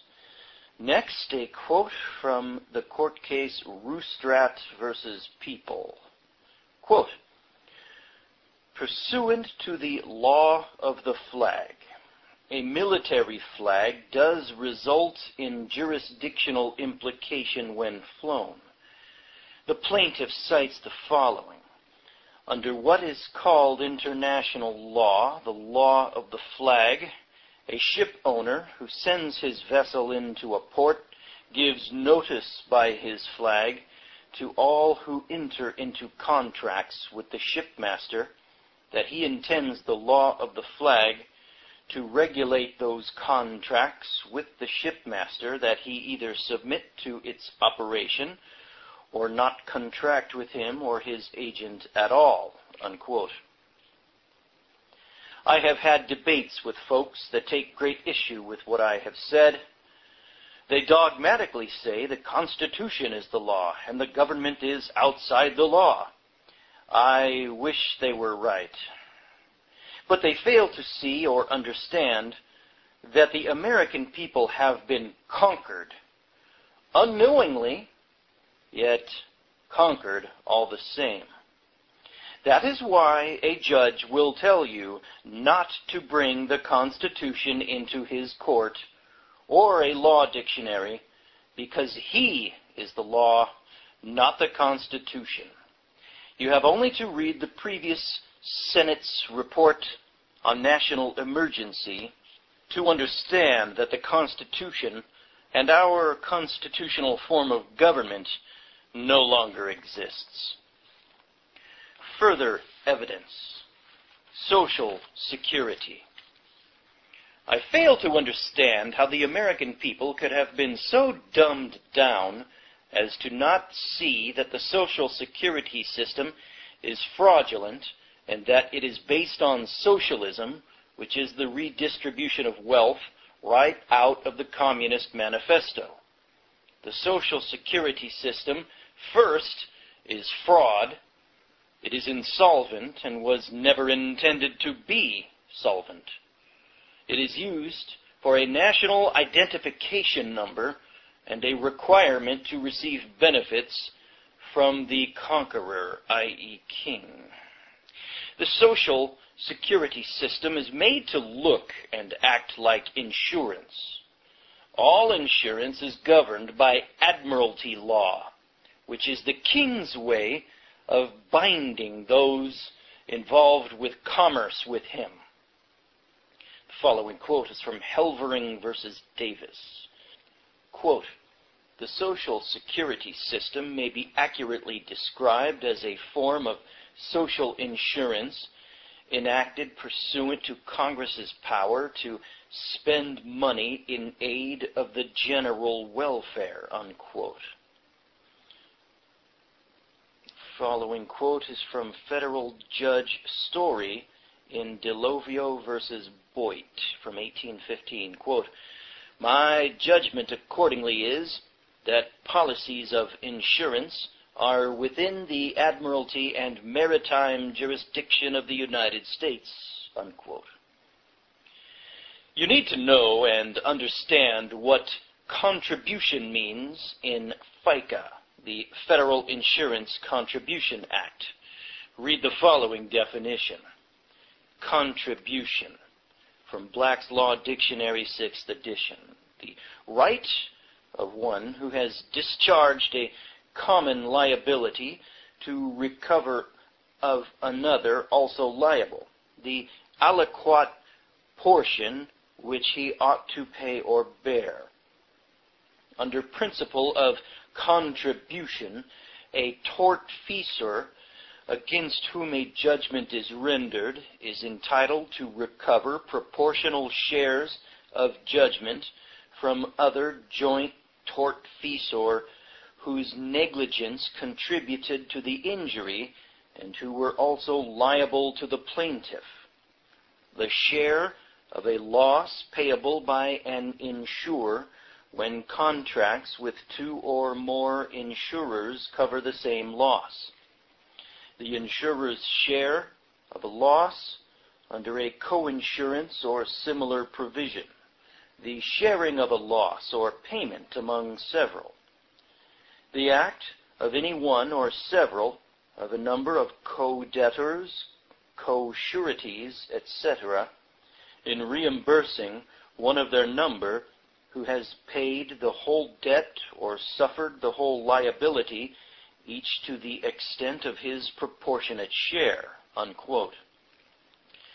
Thereby making you obligated for the national debt. The Social Security system is one of the contractual nexuses between you and the king.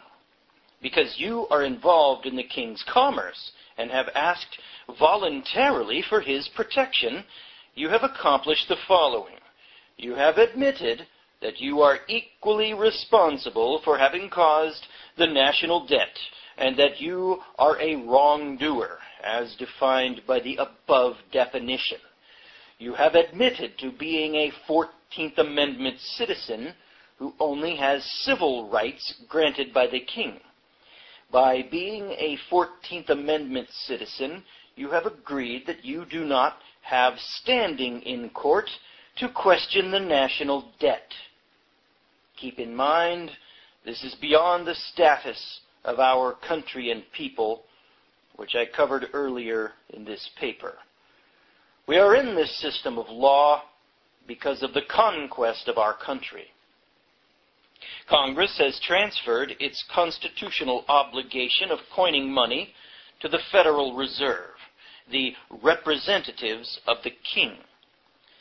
This began after the Civil War and the overturning of the U.S. Constitution as a result of conquest. You have used this fiat money without objection, which is a commercial benefit supplied by the king's bankers. Fiat money has no real value other than the faith in it, and you cannot pay a debt with fiat money because it is a debt instrument. A Federal Reserve note is a promise to pay and is only evidence of debt. The benefit you have received is you are allowed to discharge your debt, which means you pass on financial servitude to someone else. The someone else is our children.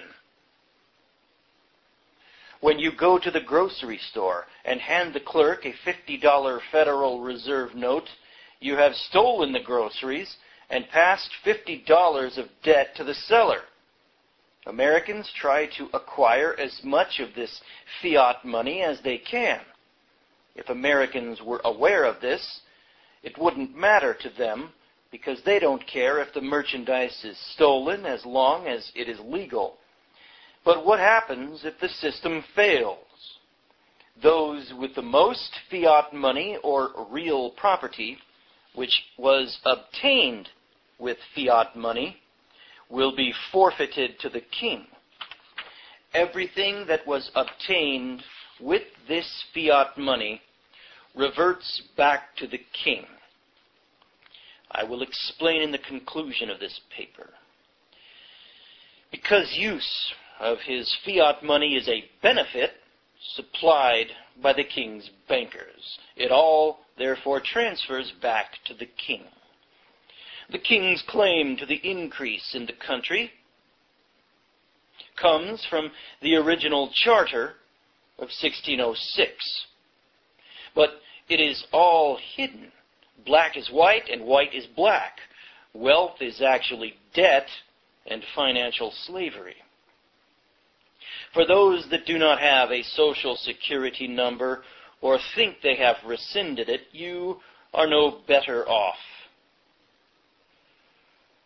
Well, there goes George Gordon's argument, I think. As far as the king is concerned, you are subject to him also. Why? Well, just to list a couple of reasons other than conquest, you use his money, and Gordon doesn't do that. And as I said before, this is discharging debt without prosecution. You use the goods and services that were obtained by this fiat money. Now, maybe Gordon's all right. He doesn't do that either. To enrich your lifestyle and sustain yourself. You drive or travel, whichever definition you want to use, on the king's highways and roads for pleasure and to earn a living, meaning you are involved in the king's commerce. On top of these reasons, which are based on received benefits, this country has been conquered. I know a lot of patriots won't like this. Your argument has been that the government has and is operating outside of the law, i.e., the United States Constitution.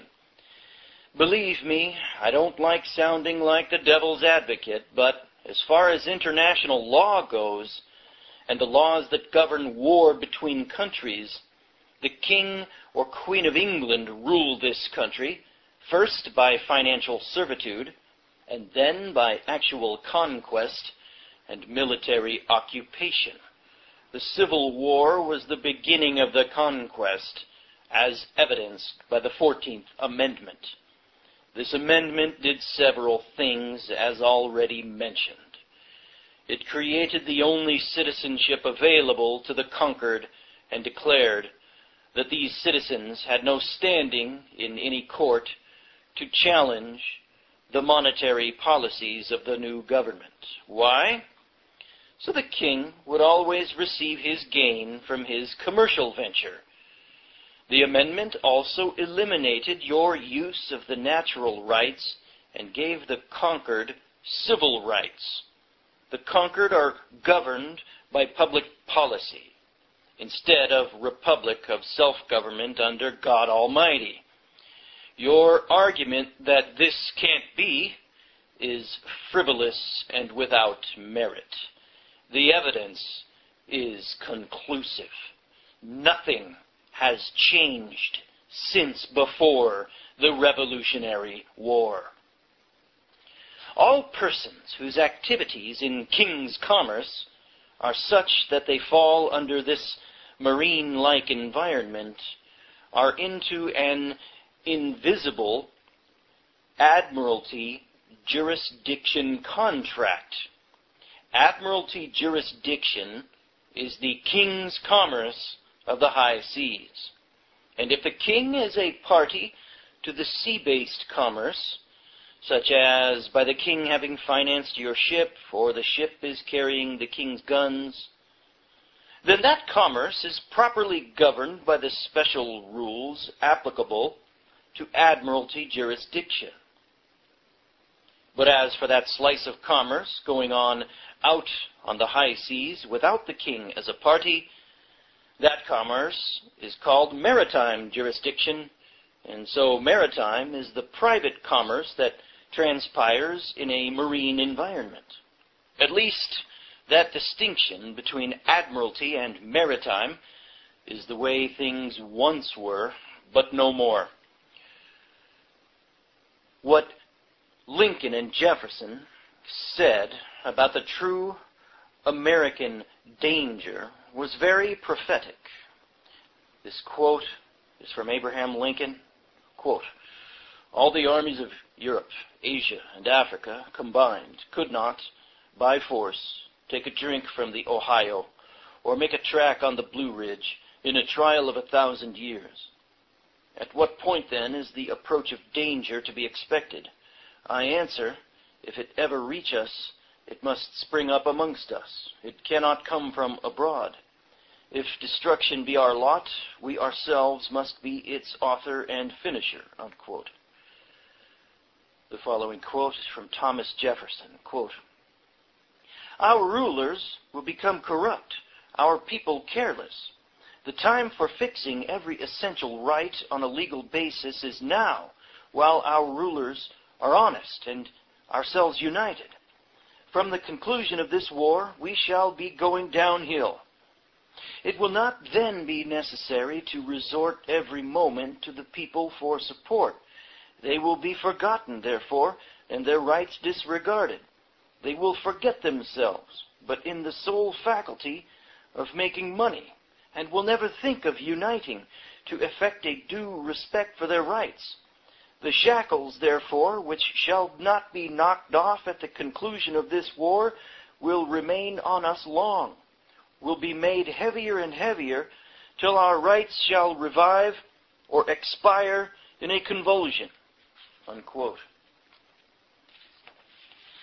Below are the political platforms of the Democrats and the Republicans. As you can see, there is no difference between the two. Plain socialism either way. They are both leading America to a world government, just as Cornwallis said, and that government will be the British Empire or promoted by the British. The following is from the Democratic Party platform of 1936. Quote, "We have built foundations for the security of those who are faced with the hazards of unemployment and old age, for the orphaned, the crippled, and the blind. On the foundation of the Social Security Act, we are determined to erect a structure of economic security for all our people, making sure that this benefit shall keep step with the ever-increasing capacity of America to provide a high standard of living for all its citizens." Unquote. The following is from the Republican Party platform of 1936. It's a bit longer here. Quote, "Real security will be possible only when our productive capacity is sufficient to furnish a decent standard of living for all American families and to provide a surplus for future needs and contingencies. For the attainment of that ultimate objective, we look to the energy, self-reliance, and character of our people, and to our system of free enterprise. Society has an obligation to promote the security of the people by affording some measure of protection against involuntary unemployment and dependency in old age. The New Deal policies, while purporting to provide social security, have in fact endangered it. We propose a system of old age security based upon the following principles. 1. We approve a pay-as-you-go policy which requires of each generation the support of the aged and the determination of what is just and adequate. 2. Every American citizen over 65 should receive a supplemental payment necessary to provide a minimum income sufficient to protect him or her of want. 3. Each state and territory, upon complying with simple and general minimum standards, should receive from the federal government a graduated contribution in proportion to its own up to a fixed maximum. 4. To make this program consistent with sound fiscal policy, the federal revenues for this purpose must be provided from the proceeds of a direct tax widely distributed. All will be benefited and all should contribute. We propose to encourage adoption by the states and territories of honest and practical measures for meeting the problems of employment insurance. The unemployment insurance and old age annuity of the present Social Security Act are unworkable and deny benefits to about 2/3 of our adult population, including professional men and women, and all engaged in agriculture and domestic service, and the self-employed, while imposing heavy tax burdens upon all." Unquote. Both platforms appear in National Party platforms, 1840 to 1972, compiled by Ronald Miller in 1973. Conclusion. Jesus gave us the most profound warning and advice of all time. Hosea 4:6. My people are destroyed by a lack of knowledge.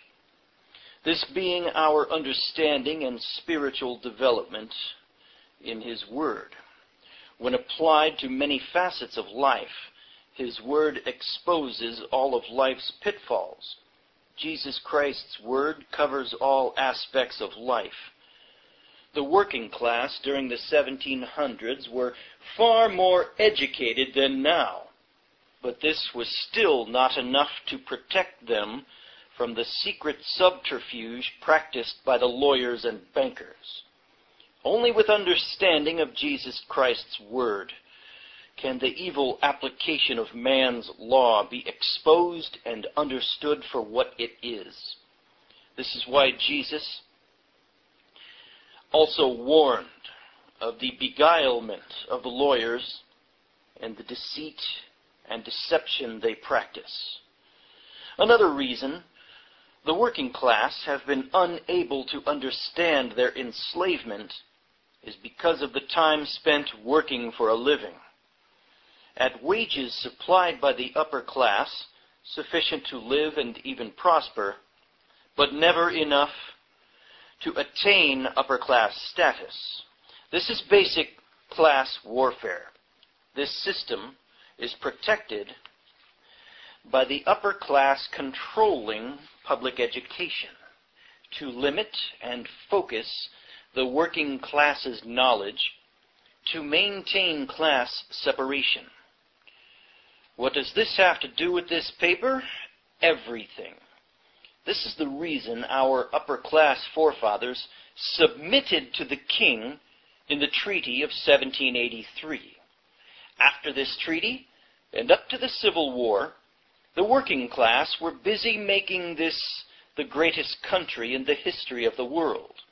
You see, they believed they were free. And a free man will work much harder than a man that is subject or a slave. As a whole, the working class were not paying attention to what the government was doing, including its treaties and laws. This allowed time for the banking procedures and laws to be put in place over time while the nation slept, so the nation could be conquered during the Civil War. The only way to regain this country is with the re-education of the working class, so they can make informed decisions and vote, well, good luck on that, vote the mismanagers of our government out of office. As Joseph Stalin said, it's not who votes, it's who counts the votes. We could then reverse the post-Civil War socialist laws and the one-world government laws that have been gradually put in place since the Civil War. Until the defeat of America is recognized, victory will never be obtainable. Only through reliance by faith on Jesus Christ and the teaching of His kingdom will we realize our freedom. As I said earlier, just as this country has been conquered, when Jesus Christ returns, He conquers all nations and takes possession of His kingdom and rules them with a rod of iron. Revelation 11:15-18. His right of ownership is enforced by the law, God Almighty. The following quote is from Thomas Jefferson, quote, "And to preserve their independence, we must not let our rulers load us with perpetual debt. We must make our election between economy and liberty, or profusion and servitude. If we run into such debts as that, we must be taxed in our meat and in our drink, in our necessaries and our comforts, in our labors and our amusements, for our callings and our creeds, as the people of England are, our people, like them, must come to labor 16 hours in the 24. Oh, yeah, that's what we have now. And give the earnings of 15 of these to the government for their debts and daily expenses. And the 16th being insufficient to afford us bread, we must live, as they do now, on oatmeal and potatoes, or TV dinners while the wife's at work as well as the husband, and nobody's watching the child. Have not time to think, no means of calling the mismanagers to account, but be glad to obtain subsistence by hiring ourselves to rivet their chains on the necks of our fellow sufferers." Unquote. Boy, Thomas Jefferson. He was so quotable and so brilliant, but at the same time, I don't think he understood that the people around him, the elitists around him, sold us out, as James Montgomery documents. All right. I'll just briefly go through some highlights of the voluminous footnotes that, especially just for an essay, that James Montgomery includes here. He starts out with the original charter for Virginia. The next footnote, too, though. Look at this. The Paris Peace Treaty, which supposedly ended the Revolutionary War with the United States as supposedly the winner. Well, look how it starts here. This is from the Paris Peace Treaty, ending the Revolutionary War. It, having pleased the divine providence to dispose the hearts of the most serene and most potent Prince George III, and it lists all of his titles. One of them is the Prince Elector of the Holy Roman Empire and the United States of America, to forget all past misunderstandings and differences that have unhappily interrupted the good correspondence and friendship which they mutually wish to restore.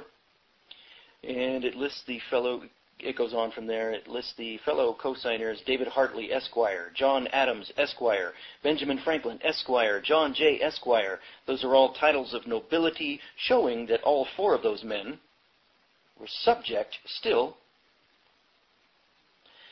to the King of Britain. But you will find that it's the king dictating the treaty here, dictating the terms of this treaty. The king, the supposed loser of this war, dictating the treaty. You see anything wrong with this picture? Okay, check out Article 4 here. Look how they snuck this in. Article 4 of the Peace Treaty. It is agreed that creditors on either side shall meet with no lawful impediment to the recovery of the full value in sterling money of all bona fide debts heretofore contracted. There you go. Just like David Astle pointed out in the Babylonian Woe, the front man for the bankers, in this case King George III, they will always cover for the bankers, always make sure the bankers, their bosses, get paid. But wait a minute, didn't we win the war? And we got to pay the king's bankers still? Okay. But basically, if you go through all the articles in the treaty, you'll see that it is, even as it started out, it's the King of England who is setting all of the terms. Article 1, 2, you name it. He was calling the shots. And since when does the loser in a war do that? The King of England was not the loser in that war. Moving on in history and in the footnotes, this is Jay's treaty from a few years later. Oh gosh, what year was this? It doesn't say. It'll say at the end, I suppose. But in Jay's treaty, look at this. Article 2 in Jay's treaty. His Majesty will withdraw all his troops and garrisons from all posts and places within the boundary lines assigned by the Treaty of Peace to the United States. What were British troops still doing there? Okay, and this was 13 years after the Treaty of Peace was supposed to have removed them. Folks, we didn't win that war. We did not win that war. Moving on. And the king's giving us all of our land that we're already supposed to have in this Jay's Treaty. Article 6. Whereas it is alleged by diverse British merchants and others, His Majesty's subjects, that debts to a considerable amount which were bona fide contracted before the peace still remain owing to them by citizens or inhabitants of the United States. Okay, the King of England is still dictating terms to the United States about debt collections for Britain here. You know, he's covering for the bankers again, making sure the king is making sure his banking bosses get paid, so that by the ordinary course of judicial proceedings, the British creditors cannot now obtain compensation for the losses and damages which they have thereby sustained. It is agreed the United States will make full and complete compensation for the same to the said creditors. What is the King of Britain doing dictating that if we really won that war, folks? Okay, Article 12 of Jay's Treaty. His Majesty consents, dictating again, that it shall and may be lawful, during the time hereinafter limited, for the citizens of the United States to carry to any of His Majesty's islands and ports in the West Indies from the United States in their own vessels, not being above the burthen of 70 tons, any goods or merchandises, being of the growth, manufacture, or produce of the said states. And His Majesty also consents. Look at this. Look at the supposed loser of the war is consenting. The king is this is dictating terms. If the king had lost that war, this wouldn't happen. This is not the way it happened, as James Montgomery pointed out. When on the USS Missouri, when General MacArthur signed the peace treaty with the Japanese, it was MacArthur who dictated the terms because the United States won that war. Did we let Japan dictate the terms? No, because they lost the war. Well, here, the King of England's dictating the terms because America, the United States, did not win that Revolutionary War. And His Majesty also consents, provided all, giving us our ports and islands. Oh, thanks. Provided always that the said Americans do carry and land their cargoes in the United States only, the United States will prohibit and restrain the carrying of any molasses, sugar, coffee, or cotton in American vessels. Just telling us where we can take our stuff to, where we can ship our goods to, and where we can't. The King of Britain in Jay's Treaty is dictating that. Why is the King dictating terms of American trading 13 years after the Treaty of Peace if America really won that revolution? America didn't really win that American Revolution. Article 18. In order to regulate what is in future to be esteemed contraband of war, all the above, and it lists a ton of stuff here, and it's all munitions. Anything having to do with munitions, petards, mortars, muskets, cannon, bandoliers, gunpowder, etc., etc. All of the above articles are hereby declared to be just objects of confiscation. Why is America agreeing to a wide variety of material to be confiscated by the British if America really won that revolution? We didn't win that revolution. Anything else I wanted to show? Maybe that's it.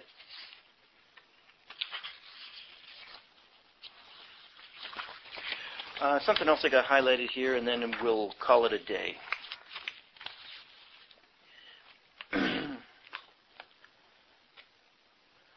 Oh, wow. Congressman Beck had this to say about the 1933 War Powers Act.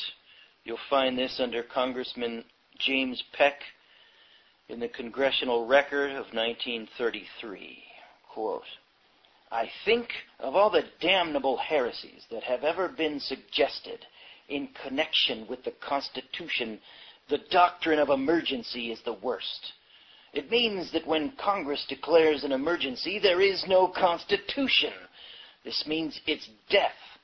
But the Constitution of the United States has a restraining influence in keeping the federal government within the carefully prescribed channels of power is moribund, if not dead.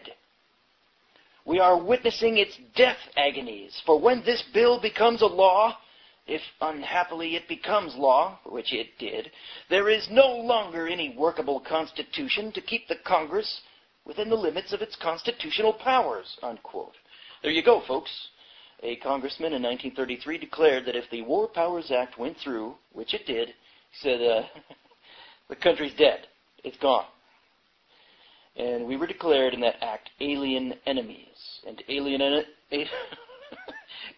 enemies, it's late. Alien enemies, defined in Bouvier's Law Dictionary, they're said to have no rights, no privileges, unless by the king's special favor during time of war. And it's one who owes allegiance to the adverse belligerent. That's us. Congratulations, we're slaves, and we're making bricks for Pharaoh. The difference between a guy like myself and people listening to the show and the rest of the country is we know they don't. They don't know they're slaves, folks. How sad. How sad. Oh, come, Jesus, come. This has been part 3 and the close of The United States is Still a British Colony by James Montgomery. I tell you what, I'm going to get into just one more essay by James Montgomery. I think it's going to be that the one called A Country Defeated in Victory, because he goes into greater detail on exactly how they pulled off the shenanigans how the founding quote-unquote fathers pulled off the shenanigans of making us believe the Constitution was one thing when it really was not. It was so there'll be a couple more shows about James Montgomery, and that'll be that. But this has been his essay, The United States is Still a British Colony. So stop hearkening. Stop referring back to the Constitution. It meaningless. Gone. It never meant anything. It gave us some privileges. Okay, this has been the Ministry of Truth. I'm Gordon Comstock. Thank you for listening. Over and out. Come, Jesus. Come.